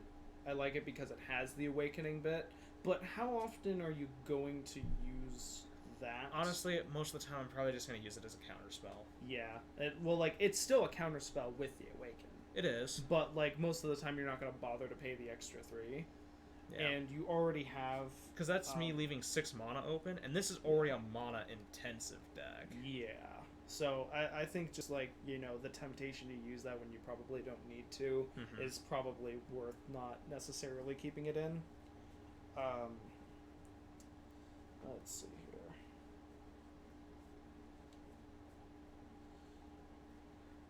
Rishkar's Expertise is a card I've kind of been wondering about a little bit. Rishkar's Expertise, yeah. So this one does it to power, but...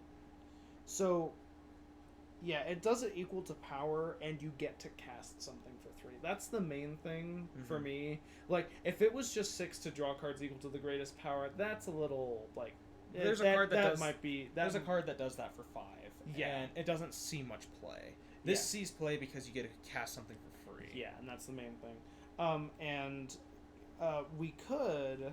Actually, now that I think about it, we could compare it to the other card. Shamanic Revelation? Yeah, Shamanic Revelation. That does it based on the number of creatures. Generally, it's going to be... So, you are generally going to have more creatures. But Rishkar's Expertise is a little more consistent compared between the two, because you also have more higher-powered creatures. Yep. And even if you don't, you still have the rest of your hand to look for the free cast. Yep. So... Like, I'd say between the two, Rishkar's Expertise is worth keeping over Shamanic, but Shamanic is still good, but it can whiff more easily if you don't have that many creatures out. Hey there, Trance Gods. How are you doing today?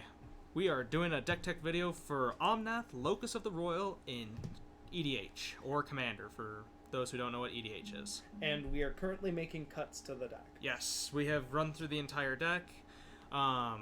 Or the list of cards that I have for it, and we need to make 24 cuts because someone mentioned a card that I recently had access to again. It was originally 23, and now it's 24 because of Panharmonicon. Panharmonicon was too good for me to pass up. So I need to put that in the deck. So, And we are doing pretty well, Transgods. Thank you for asking us on that one. so with, I'm thinking have Shamanic as a maybe cut, because my other reasoning for that would be, if you have that many creatures out, aren't you already winning? You are. So, do you need to be winning that much more? The only reason I kind of like it is because of the life gain. Because the deck doesn't have a lot of it. Yeah, that is true, and it would be a lot of my booster. land, and 5 of my lands are causing me damage. Potentially, 3 more off of the shocks. Mm-hmm. So that's a lot of life if I want to pay for all that. Yeah, but like, you only gain that 4 life for each creature with power of 4 or greater, which again goes back to how many you're already winning Yeah. if you have that many of them out Yep. to bring your life back from the brink. Yeah, that's true. So it can, however, if you're Unless like, if you're you're like really really targeted. Yeah. Also, if you're both really close to each other, this can turn the tide in that sense. Mm-hmm. But I'm thinking that just like with the chance that it can whiff more than rickshaws, and that you're probably already winning if you're about to gain that much life. Yeah. I'll put it in the maybe. Put it in I'm not gonna say it's a definite. Just like Scatter to the Wind, you also don't have that many counter spells in the deck, so it's more of a maybe. Yeah. Than it is a definite. How much ramp do I have? A lot. A lot. Do you want me to pull all of it out? What? Do you want me to pull out all the ramp? I can do that real quick. No, there's no reason to pull out all the ramp. I'll look through the list real quick and count it up real quick. Yeah, we have a decent amount of ramp in here. Well, you have a decent amount. It's your deck. Mm-hmm. It's not mine. Still making the cuts, though. Let's see here. So we have 1, 2, 3, 4, 5, 6, 7, 8, kind of. 9, 10, kind of 11, 12, 13, 14, 15, 16, 17, 18,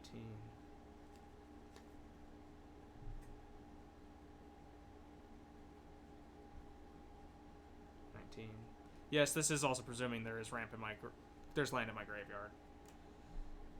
20, 21, 22, 23.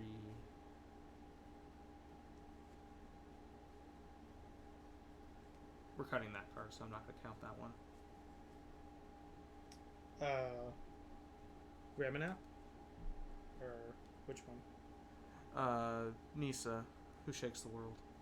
Oh, yeah. 24. And I think that's about it. Also, that's only ramp if you get to the -8. Yeah.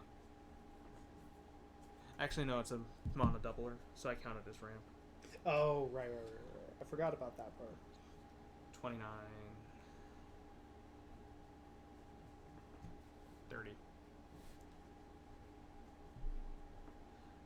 Yeah, about 30 pieces of ramp. We might be able to take out a few then. Yeah, we could probably remove some of the ramp. Yeah, just like a couple.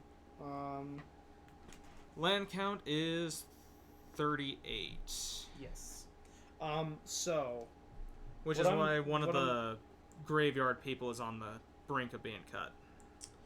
So what I'm thinking, if we were to cut a... some of the ramp. Like... Well, just as one of them off the bat, I'm thinking maybe Nature's Lore, because it's 2 to search for a forest, and while it can search for the duels, Farseek can search for more of the duels. I would cut Farseek over that, because this comes in untapped on this. Oh, you're right. You're right. Also, more of your dual lands all forest, now that I think about it. The only one it can't grab is Steam Vents. Oh, okay. So yeah, in terms of that, probably cut Farseek then. Do we want to put that up here? Yeah. Okay. Also, I was thinking maybe cut Eternal Witness, because while you do need some graveyard recursion, the stuff that you have in there to do it is better at it. And it's not an elemental. And it's not an elemental. So I rarely ever would cut Eternal Witness. But in this deck, it's not like 100% needed. I don't have Rampant Growth in here.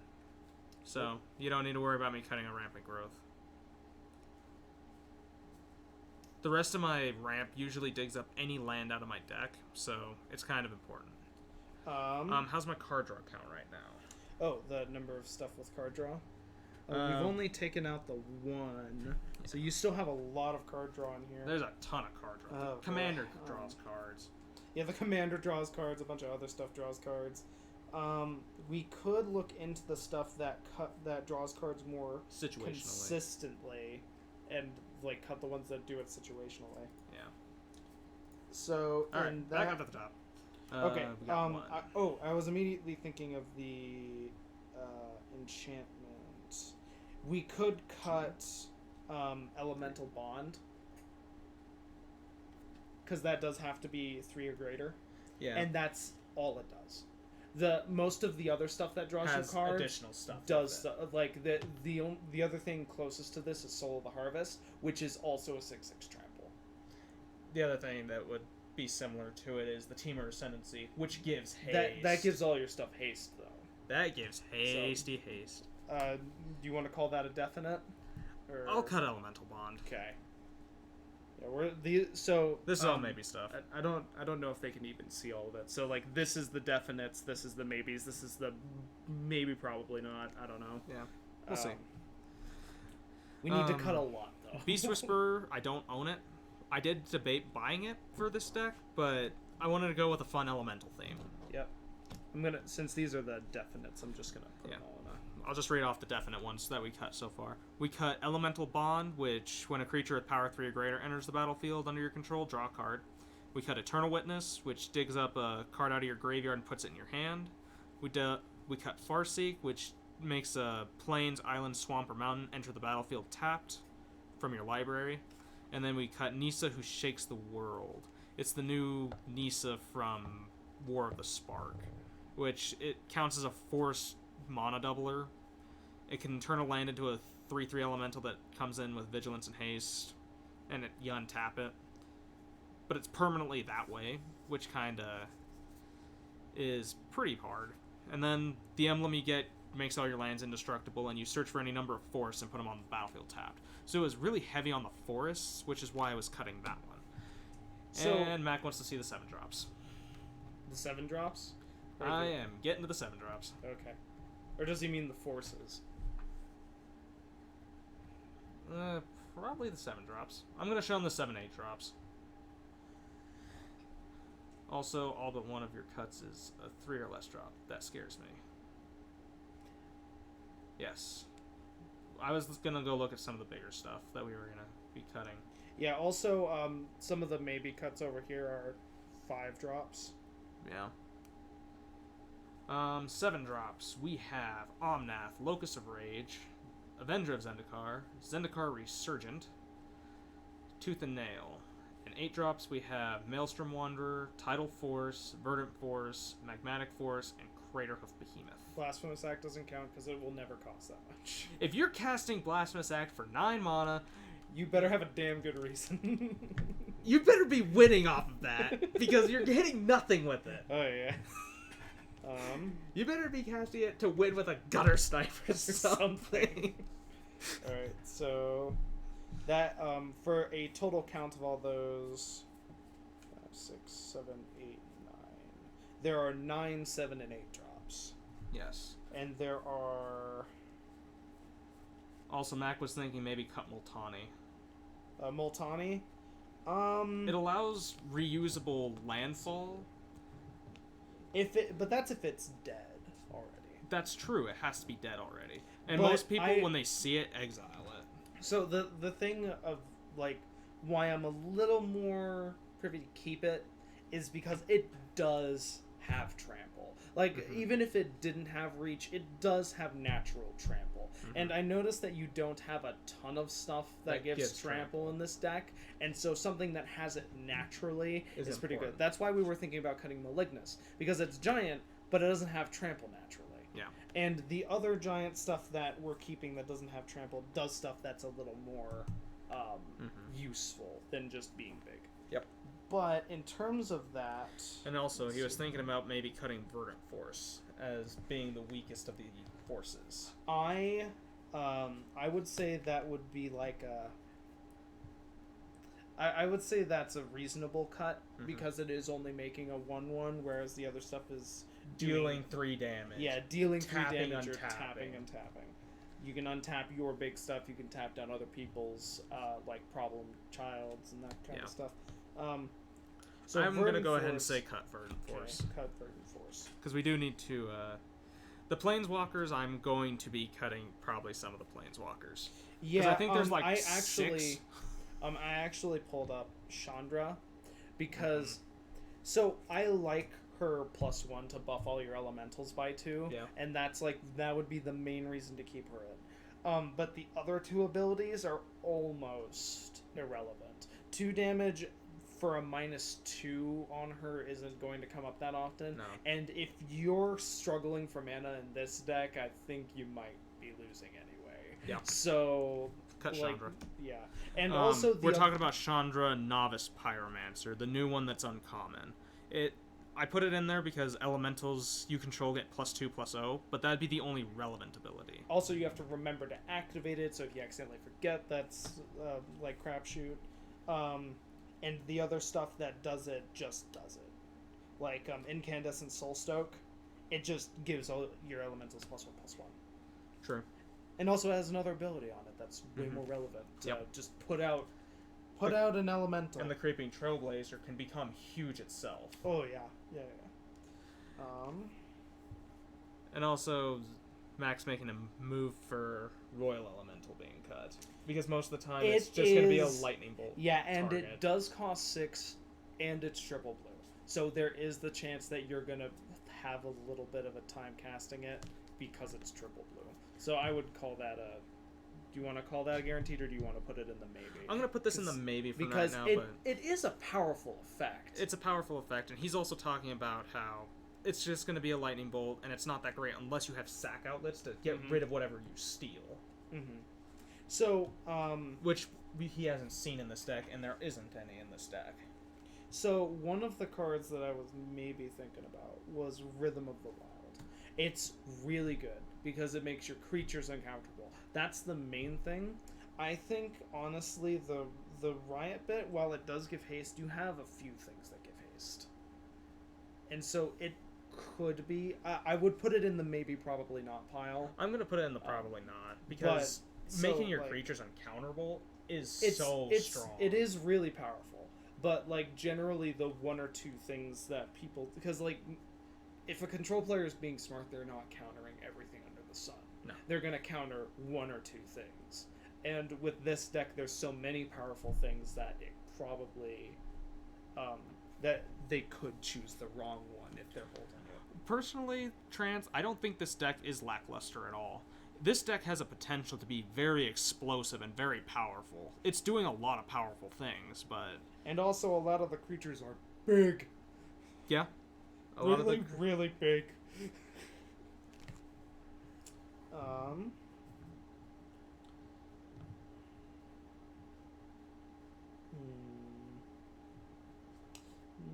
Maybe not that one.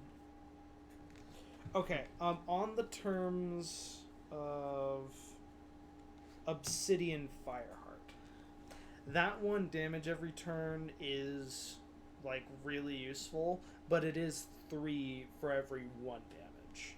Cut it. Cut it? Yeah. Okay. It's excessively mana intensive. Yeah, and it's very red intensive too.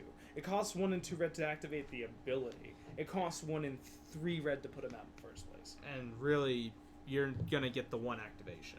Yep. So you're gonna need 5 red to do that. Okay. What do I think needs improved from the list? Let's see here. Nothing really.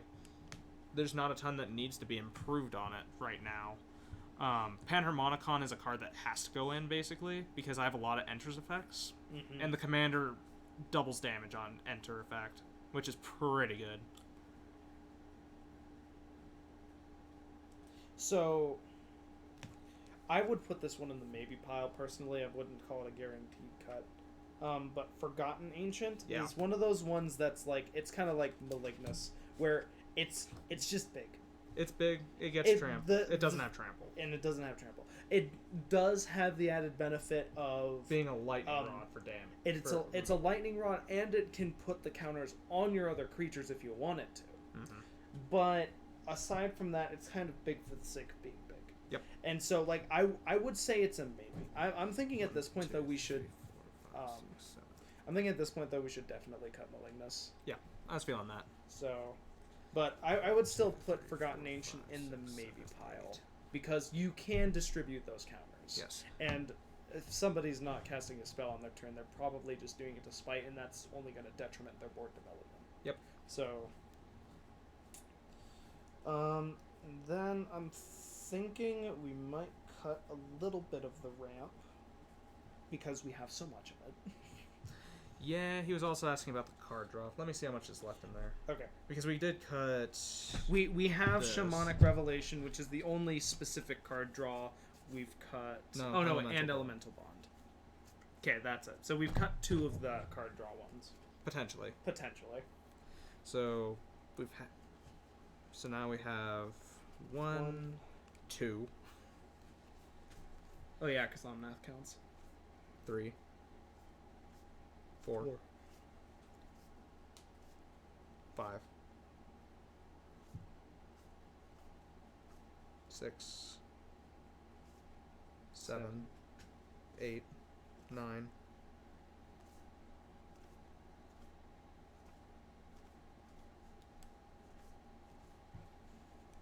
10, 11.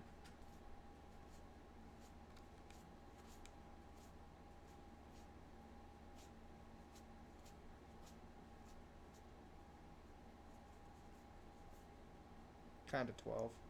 No, that puts it on the field. No, that's 12. Because if it's if it's a it puts it on the field. Yeah, it puts it on the field. So it's still 11. It's stacking the deck. Yeah. Now. That's 12. 13. 13. You know, I'm thinking, I just saw one that I'm thinking we could probably cut Growth Spiral. Yeah, because in most situations, it's not going to do enough for it to like matter. Yeah. It's good for it's kind of good in the early game, and then it's like probably won't do much late game. So in terms of the card draw, do you think we could cut 1 or 2 more of those, or are you thinking keeping all of it? Some of the card draw stuff? Yeah, I think we could probably cut something. Because the commander itself draws cards. Yeah, and I was thinking that of like for stuff that draws cards easier as opposed to the stuff that is situational. Yeah. So I was actually thinking about cutting Soul of the Harvest because that relies on a non-token creature. Yeah, it's very situational in that regard. It is a 6/6 trample elemental, but like at the same time. It's just one of the pieces of situational card draw that I would look into cutting. So, do you want to call that a definite, or put it in the maybe right now? Okay, we'll put it in the maybe. They're all thinking that 13 is a superstitious number for card draw, but it should be fine. That 13 is fine because if the commander draws me cards. 13 is superstitious. They were possibly suggesting a Xenagos, God of Revels.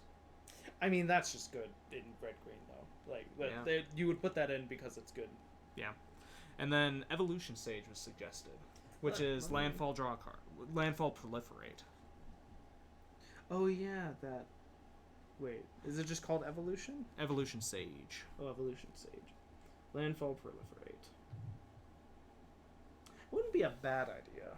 Because Omnath is producing counters. Yeah. But there's a lot of ramp in the deck already. And a lot of my stuff allows me to play multiple lands. So I don't see that being as much of a problem. It wouldn't be an all-star, but it would it would be an all-star. It would still be incredibly useful. I think it would be an all-star just because then, you're only putting 1 on for each of these lands. That's doubling that. And then tripling it and so on and so forth. Okay. And I do own one, and it kind of did make the early cuts, just because I didn't think about that. Yeah. Commander does put counters on everything. Yeah. Okay. If it's an elemental. Yeah. Which would be a huge pull for cutting more non-elemental things. But Yeah, let's just take a quick look at the non-elementals. Crater Hoof Behemoth is a game winner, so that's gonna stay in. yeah. Oracle of Malaya. What's the other one? Deadeye Navigator. That card is kind of busted with this deck. Oh yeah, especially with all the enter the battlefield. Especially stuff. since we're putting in Panharmonica. Mm-hmm. Titiova could be a cut, but at the same time, not really. No. Because it's really good at its card draw. Honestly, Coarser Kruvix was a card I was thinking about cutting. You know, because although it does play lands off the top, it does give you the additional land drop though. No, it doesn't. Yeah. No, it No. doesn't. Oh no, wait, no, it doesn't. Right, because it's the okay. Oracle of Malaya gives you the additional one. Yeah, so maybe Coarser. Maybe Coarser. Let's put that out and put it over there.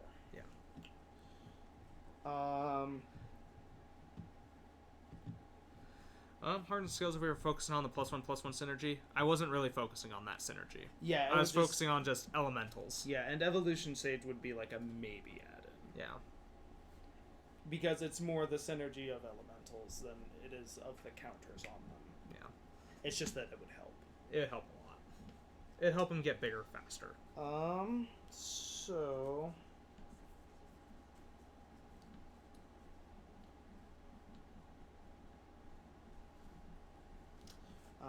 where are you? And I hate cutting this low cost stuff, but so let me see here. I'm putting the okay. So you have this is everything that's 3 or less, and this is everything that's 3 or greater. Ooh, that's still pretty high on that curve. Yeah. So what's kind of what you're going for on there? Do you want me to call 4 or less, or do you want me to...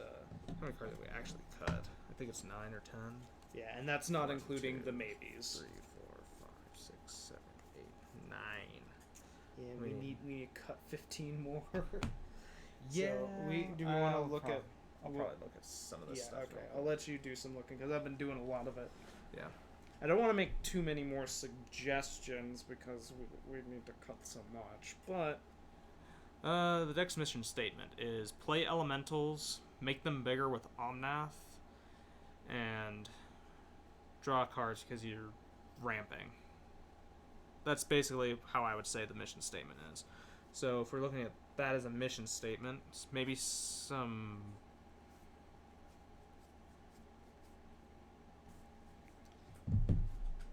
Okay. So in terms of... Let's see here... This is a card that I'm kind of thinking about cutting, which is Rubble. Yeah, because it is a singular buff. It's a singular buff, or it's a big without trample.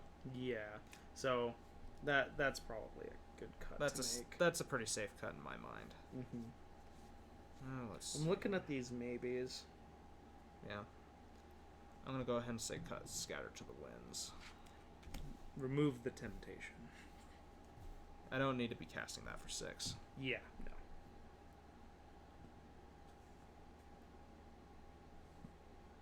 Yeah, that's a pretty good way to look at it. Make them bigger, go wide with elementals, and occasionally cast the commander to ruin things.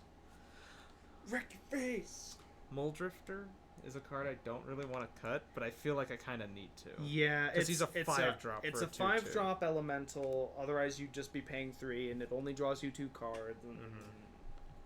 So that's probably a good one to cut, since you already have so much other card draw. And for 5 mana, I could cast a Cavalier of Flame for a 6/5. Yeah, it does make you get rid of certain cards in your hand. You don't have to. No, I'm saying, like, you know, as opposed to just straight up drawing your cards, you have to get rid of some as well. But generally, you're going to get rid of the stuff you want to get rid of. Yeah. So you got to choose what you want to get rid of. Let's see here.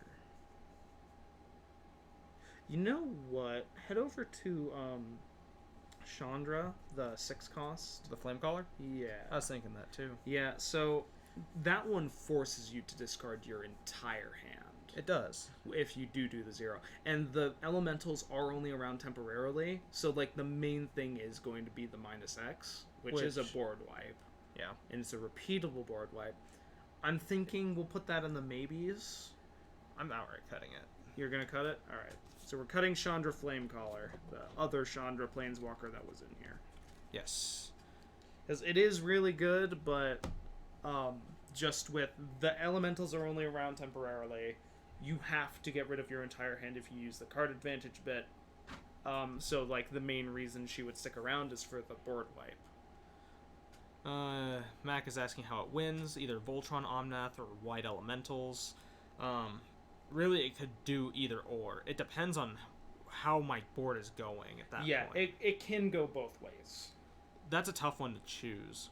Because I've thought about the situation where I have a bunch of ramp in hand, but nothing to put +1/+1 counters on, aside from Omnath. So I could win that way. Also, otherwise, I have all my elementals and not Yeah. a ton of ramp, so I can just start putting 1/1s on the elementals and making them slightly bigger. Also, with the way it works towards both, it just works towards both anyway. Mhm. So, like, I would consider that like a multi-directional win con. And he's saying cut all the land recursion. Just all of it outright? Yeah.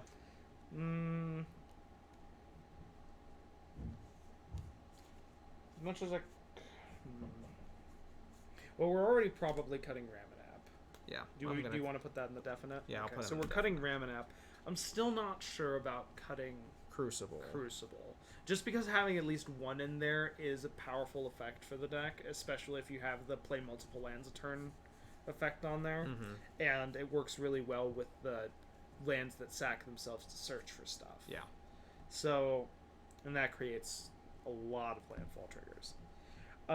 But I think a good point to make with your land base actually is that you do only have 11 basics. Yeah. Once those run out, you don't have much to do with that. So it actually might be worth cutting the recursion side of it, since you already have the cards in the deck, to use the bounce recursion for landfall instead. That's true. So I think actually, yeah, we could probably cut Crucible, Ramanap, and was there one other? No, Titania. Cut Titania. Okay, we'll cut Titania. Because I can't recur the land. Yep. So that means I'm not producing any 5/3s. Yeah. And because they'll only go to the graveyard once anyway if we're cutting the rest of it. Yeah. So And that's when you play them from your graveyard. You get the Yeah. 5/3. So. No. It's whenever a land is put into the graveyard. Oh. Yeah. So it would be whenever you did like a Evolving Wilds or something. So it's not as prominent. Yeah. 1, 2, 3, 4, 5, 6, 7, 10, 11, 12, 13, 14, 15. We're at 16 out of 24. 16 out of 24. So that leaves 8 more. Yes, we need to cut 8 more cards. 8 more. And there's 7 right there, but Yeah, but some of these are maybes. I'm thinking though, Shamanic Revelation is a definite. I'm still on the maybe on that one. Okay, Because it can save your life in yeah, stalemate. it can if when it's you're- in the stalemate if section. you're on a stalemate phase. And even when I'm not in the stalemate, if it's early enough, I can just be like, oh, I just need to refill my hand. Okay. That's my thoughts on that one. What about Soul of the Harvest as a definite? It is a situational cut. It does have natural trample, but like the draw on it is situational, and you still already have a bunch. I already have a ton of card draw. So, go ahead and get rid of it. Okay, so we're cutting Soul of the Harvest. That brings our count up to 17. Yes. I'm going to go ahead and cut Royal Elemental as well. Okay. Because it's a lightning rod, but generally that's all it's going to do. It's going to steal one person's creature. They're going to get salty. They're going to kill it and get it right back because I don't have a way to get rid of their creature. Yep. All right, so now we're at 18 out of 24. And in which case, I'd rather just run a piece of removal over that. So, let's take another look. Let's take another look through the deck. I'm wondering about Magmatic Force. Magmatic Force. Because I don't know why, but 3 damage seems like that kind of weird middle ground to where it's either going to kill it or it's not. Yeah. And like the stuff that it will kill is generally going to be a bit smaller. So, and it does do it every turn, so it's good at whittling down life if you don't have anything to kill, but it's 3 damage. It just seems like a really weird middle ground. Yeah. I can see that. So we want to put that in maybes. I'll put him in maybe. Maelstrom Wanderer is just too good to cut. Yeah, no, it's 8 for 2 additional things and give all your things haste all the time. Yeah. So, like, that I'd say is a shoo-in. Let's see here. As well as the Cavalier of Flame is a definite keep because it's a mass anthem that also gives haste. Yes. And card selection. Use of Vital Force? That does a lot. Yeah. And it is only 2 away from its ult, which is more card draw. Yeah. And also, I personally like it as one of the major graveyard recursions in the deck. Yeah. Because you don't have too much of that, especially since we cut Eternal Witness. Rite of Replication. Yeah, that's sitting in an interesting spot. Yeah, because we could copy one of our own. Like, in terms of it being self-contained. Most of the stuff that we would copy... well, actually, no, we do have a lot of ETB effects, though. We do have a lot of ETB effects, and I'm also thinking, what if I copy this Omnath? All of them see each other enter. And that's 25 extra damage? Mm-hmm. Actually, it would be more because it adds 1 onto each of those for this. So that's 31 extra damage. That's almost a kill a person card. Yeah. So I'd say keep right. Just because mainly because of the ETBs. Yeah, Rite of Replication copies the commander. Yep. Mina and Den allows repeatable landfall. So yeah, we cut the graveyard recursion specifically for the bounce recursion. Yeah, and because it gives trample. This gives trample. That's the important. That is key that is there. the other important part. Tempt of Discovery digs up any land, so I like to keep that as a shoe-in. Well, most of your other stuff also digs up any land. Like, well, not any, but most. Yeah. Because most of your lands are duels. Mm-hmm. You see where I'm getting at there? So I'm thinking, let's put Tempt with Discovery in the maybe, because you have your other stuff is going to do it better, and most of the time they don't take the Tempt. Yeah. Let's see here. Let's look at some of the higher end stuff. Zendikar Resurgent draws it whenever I cast a creature. But only cast. Yeah, and it does double your mana, and doubling your mana is a very powerful effect. Yeah. If you want to consider that for a cut, I'd put it probably in the maybe, probably not pile. Yeah. But and Mac makes a good point that Tempt with Discovery is best when your lands are scarier than anyone else's. Yeah. And my lands are not going to be scary. No. Cut it. Okay. So that's... Because I made the point of what happens if someone played Urborg and then someone dug up Cabal Coffers. Mm-hmm. I just shot them into the lead by playing Tempt with Discovery. Yeah. Which is why I wouldn't cut Avatar of Growth. A, natural trample. B, it only digs up basics for people. Yep. And it's likely going to be a 3-drop 4/4 with trample. Yep. Anyways. And we're at 19 of 24. Oh, good. So we're getting there. We're getting there. Yes.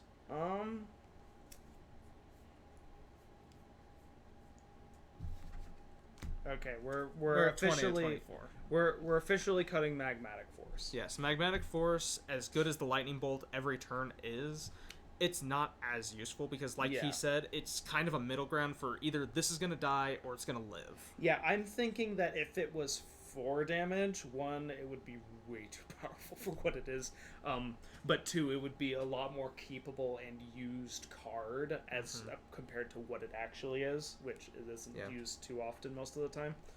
I'm thinking probably keep Beast Within as an any kill because you don't have too many any kills. So we're taking Beast Within out of cut recommendation. And I'm also leaning towards keeping this because the not being able to counter creatures is really powerful, and the haste is also good if you don't have anything else that does it out.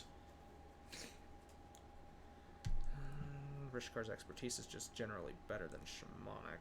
Yeah, and again, Shamanic, the only time it's going to be very useful is in a stalemate. Yeah. Sorry, a stalemate where you're both winning excessively. Where you're both not killing creatures, both have big boards. Mm-hmm. And, like, how often does that actually happen? Not very often. Yeah, when you're being that even doesn't happen very often. There's points where, like, you're slightly ahead and they're only slightly behind, so they could overtake you. That kind of thing. But generally, I would say, like, a true stalemate doesn't happen very often. Splendid Reclamation. Because we're not worrying about pulling stuff out of it. Well, maybe not Splendid, because it is mass. That's true. This is on mass. So I'd throw it in the maybe. Yeah, we'll throw it in the maybe, because it is like mass triggers. Like if you have Undergrowth and Avenger and Omnath out, that's going to be a lot probably. Yeah. Because it's not like no lands are going to hit your graveyard. You do still have the fetches. I'm actually going to do a quick creature count to see how many creatures I actually have left in the deck. Yeah, that's a good idea. That'll determine if I need to keep more creatures or not. Yeah, in which case we would probably put back in Forgotten. Yeah. 1, 2, 2, 3, 4, 5, 6, 7, 8, 9, 10, 11, 12, 13, 14, 15, 16, 17, 18, 19, 20, 21, 22, 23, 24, 25, 26, 27, 28, 29. That's not 29. No. That's 29. 30. We're still at 30 creatures. We should be fine. Yeah, and also a few of those make creatures, which is pretty important. Which is where my miscounts were coming from. Oh, like, that makes creatures, I'm counting it. Well, if that's the case, then you need to count as end cards Roil, which makes elementals, which is pretty important. Well, that was one of my miscounts. I just didn't make it as vocal. Let's see here. There was a card I saw that I kind of wanted to take out. What was it?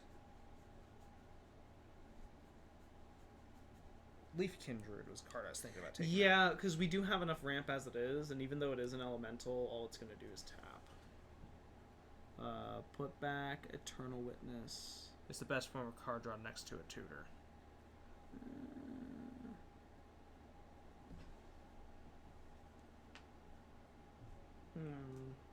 Oh yeah, and he's talking about the Splendid Reclamation. It's only good if they don't respond by killing my Omnath.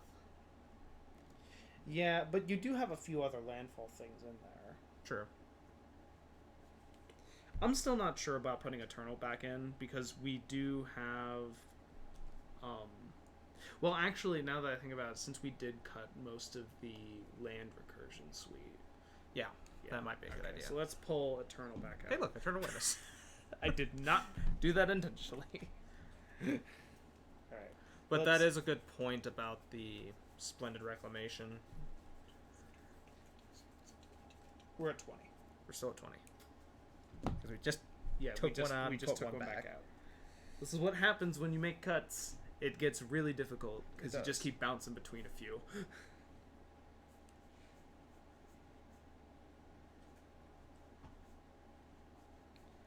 I would say Deadeye Navigator, but since we're putting in Panharmonicon, I feel I need to keep it in there. We need to keep that in there at that point.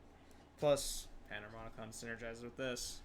That is a good point. How many things enter the battlefield and do stuff? Here, do you want me to count that, or...? The Splendid Reclamation is good based on a situation, but that Eternal Witness is not good enough on account of it being only bad when your graveyard is empty. We put Eternal Witness back in. Yeah, but the... He's trying to make the argument to take out the Splendid. I can kind of see why.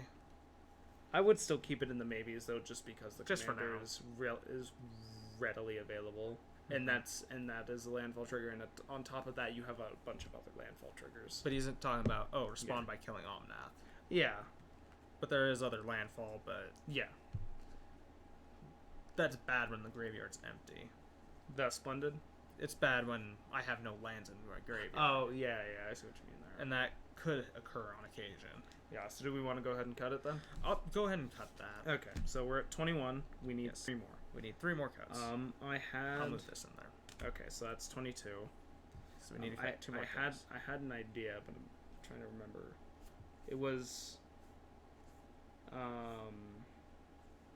Oh no! Wait, no. We leave that in. I forgot about its second ability. Which one? Oh, the one that puts an elemental from your hand on the battlefield. Sacrifice it the next end step. Yeah, that thing. I forgot about that second ability for a moment. Yeah, that second ability is pretty good, especially with something like that. With Green Warden, the incandescent soul stroke gets you a free card out of your deck. Yep. And you get a 5/4 with haste for a turn, and it'd be a 6/5. And then when you sacrifice it, you can just exile it and get 2 things. So it's even better. Yep. Now it's going to count how many things ETB. Oh, yeah, right. 1, 2. Not that. 3, 4, 5. Nope. That's not 5. Nope. That's 5. That's 5. 6, 7, 8, 9.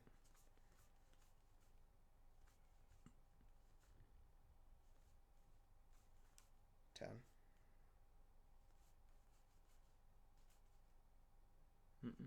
11. It has enters with 2 plus. Oh, yeah. So that would be 11.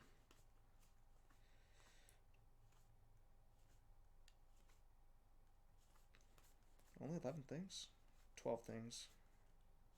12 things ETB. So we could leave out Pan. We could leave it out now. Yeah. So we would just reduce it to 23. 1, 2, 3, 4, 5, 6, 7, 8, 9, 10, 11, 12, 13, 14, 15, 16, 17, 18, 19, 20, 21, 22. If I leave out Panharmonicon, there's only 11 things that synergize with it now. Because I think we took out a lot of the high cost stuff that synergized with it. Well, also, I think we were just seeing most of it because there isn't actually too much. There's 1, 2. There were 2 things with ETB triggers. Cut 1 land, go to 37. I mean, that wouldn't be the worst idea. Yeah. Let's look at your different lands again. Okay. It's always the last thing that gets cut is a land. I usually don't cut a land when it's the last thing on the chopping block. Well, it's normally the thing I cut when I can't think of anything else because normally. But we still have these 2 babies. Yeah, I still think Shamanic Revelation shouldn't necessarily stay in. There. Yeah, Made the cut. All right. So we'll put Coarser back in. Yep. Because of the life gain and the being able to set the top card of your library. All right. So the cuts that were made are Shamanic Revelation. Do you want me to go over what all of them do or no? No. Okay. Just name them. Shamanic Revelation, Forgotten Ancient, Splendid Reclamation, Leafkin Druid, Magmatic Force, Tempt with Discovery, Royal Elemental, Soul of the Harvest, Titania Protector of Our Goth, Crucible of Worlds, Ramanap Excavator, Chandra Flame Caller, Mole Drifter, Scatter to the Winds, Rubble Hulk, Growth Spiral, Malignus, Obsidian Fireheart, Chandra Novice Pyromancer, Verdant Force, Elemental Bond, Farseek, and Nisa Who Shakes the World. He's saying, wait, Coarser over Shamanic Revelation. It helps set the top card of your library for more consistency. He's saying the giant card draw lost out to that. Well, like I said before, the normally when you're casting Shamanic Revelation, you're already winning because if you have enough creatures to draw that many cards off of that, you're like already in a good spot. And if also like it's the same thing for the gaining life part, it only counts creatures with power 4 or greater. You're most of the time already winning at that point. You aren't going to come across too many situations when you're in that close of a stalemate for that to tide the game. Now, if you wanted to cut Coarser over that, it is the fact of Coarser is a more consistent thing, whereas this could actually win you the game in certain circumstances, whereas Coarser can't. Yeah. So there is that point. And he's making that point right now. Yeah. Shamanic draws more cards, and by tossing out counters, you're also getting more life. Mm-hmm. Because he also makes the stuff that's not big enough to trigger the 4 life. That is true, actually. I see the argument in that, and I think I will make that cut instead. All right. Yeah, and then it's just the argument of like, Shamanic could win a game, whereas Coarser on its own couldn't. Yeah. So And honestly, you kind of need stuff that can win the game. yeah, so yeah, the argument over Shamanic wins and Coarser's getting cut. So that's 38. All right. 39, 40, 41, 42, 43, 44, 45, 46, 47, 48, 49, 50, 51, 52, 53, 54, 55, 56, 57, 58, 59, 60, 61, 62, 63, 64, 65, 66, 67, 68, 69, 70, 71, 72, 73, 74, 75, 76, 77, 78, 79, 80, 81, 82, 83, 84, 85, 86, 87, 88, 89, 90, 91, 92, 93, 94, 95, 96, 97, 98, and 99. Yay! Okay. And then Max comment. Yeah, he says, sorry to rickshaw over you guys, but when I see such injustice, I gotta get in there. And that's fine. That was a good argument. That's an excellent argument for Shamanic over Coarser. Is that it, like, even if it isn't going to come up that often, it can win the game on its own, whereas Coarser wouldn't. Okay, he's asking about monocurve. Yeah, that's kind of important. Before we finalize the cuts. Yeah. You want me to curve some of it? Nah, I got it. Okay. I just took all these off because these are all my 1-drops. Okay. Because I can help you sort... Because we did move some stuff around, so I could help sort through some. That's a lot of 2-drops. Yep. Well, because most of them are still in order. Yeah, most of them are still in order. Okay, here's your 3s. And then we'll just sort that last stuff. 4s. Honestly, I was leaning towards possibly cutting the lightning greaves, but we never did. Yeah, nah. It's pretty good. It's another haste enabler, and haste enablers are good.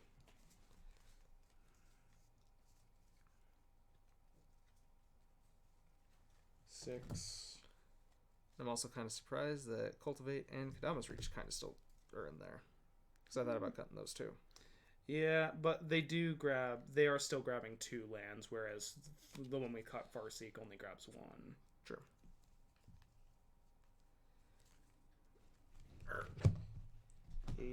I'm putting Blasphemous Act at 9 because that's true Monographs. Okay. And then we just need to 6, 2, 3, 5, 6. Here's some more 3s. More 3s. More 3s. This is a 2-drop. This is a 5. These are your 6s. I'll let you do your thing with that.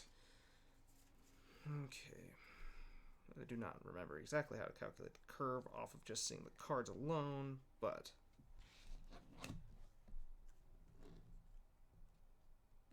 we didn't actually mess too much with the way high end, but we cut some of the mid-tier, high-cost stuff. Yeah. And actually, we did mess pretty hard with the high end, because I think I had like 4 more cards up there in that high end. I don't think we cut too many. I think we cut like 3 from the high end. I think you're right. Something like that. 1. Was that 6? Oh, we're talking 7, 8. We only cut the 1? 2. 2. We only cut 2 from the high end. Oh. 2 of the forces. Mm-hmm. Well, Tidal Force is just so much more impactful than the other ones. Yep. All right, so 1s. There's 7 of them. 7 1-drops. There's 1, 2, 3, 4, 5, 6, 7, 8, 9, 10, 11, 12, 13 2-drops. 13 2-drops. About the same 3-drops. 14 in the 3s. 4 in the 4s. 4 4-drops. 1, 2, 3, 4, 5, 6, 7, 8. 8 5-drops. 7 6-drops. 4 7-drops. 3 8-drops, and 1 9-drop that isn't actually a 9-drop. 1 9-drop that will never be a 9-drop ever. It should be in the 1-drops. Most of the time, yeah. All right. So it leans heavy in the middle of the curve, but the early curve is so much ramp that I feel that you can get away with that kind of curve. Yeah, definitely. Alrighty. I think we did it. Oh, we forgot about this 4-drop. So 5 4-drops. Dang it. It was gonna be cool. It was cool. It was gonna be cool. It was cool. Here, let's cut a 4-drop real quick. No! We're not cutting any more 4-drops. My 4-drops are awesome. Yeah, all of them were. The flight in 4s is somewhat disconcerting to him. To Mac. No. No, I mean, the 4s that are there are good, and just the... I think we actually Didn't cut cut- a few. I think we Let me did. see here. We cut 1, 2...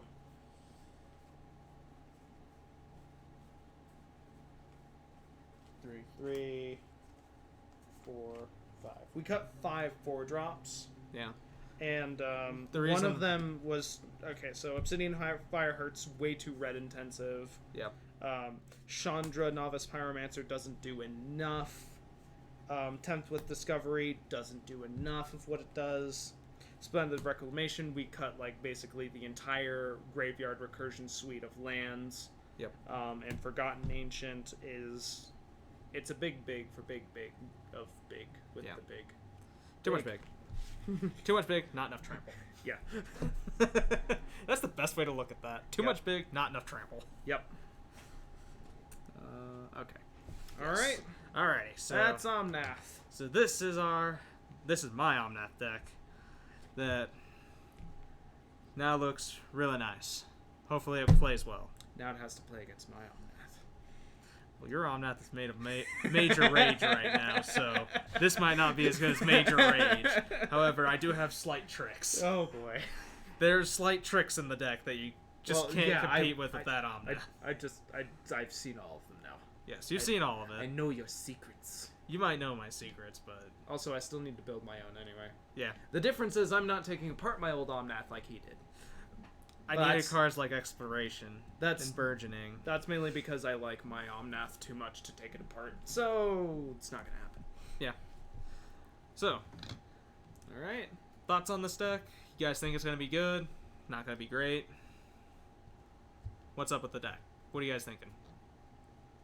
In my personal opinion, I don't think it's like a high tier deck, but it's still like up there enough to combat with most decks effectively, I think. It has enough tricks that it can combat a lot of other Oh, yeah, deck definitely. strategies. Yep. And also, you said that Deadeye Navigator doesn't synergize great with Bane of Progress, but I think it kind of does. Just because, people started No, playing a no. bunch, but... no, it's Panharmonicon. Yeah, it was Panharmonicon that it didn't synergize great with, because You you already get blew to up all their destroy effects. everything twice. Well, they're already gone, though. They're gone the first time. But we decided not to put in Pan. Yeah. But, like, Deadeye Plus, I Navigator... blew up the Panharmonicon with Bane. Yup. That's the thing that we're forgetting here. I don't know how we both missed that. Oh, yeah. We just blew it up. Oops. Yeah. He really Yeah. wants me to put in that Panharmonicon. No. He was mentioning the Oh. Bane with we were talking about Bane Yeah. in progress. Yeah, we completely forgot about that multiple times. Yeah, Bane of Progress kind of blows up my Panharmonicon. That's kind of a waste of a 4-drop at that point. Oops. Whoops.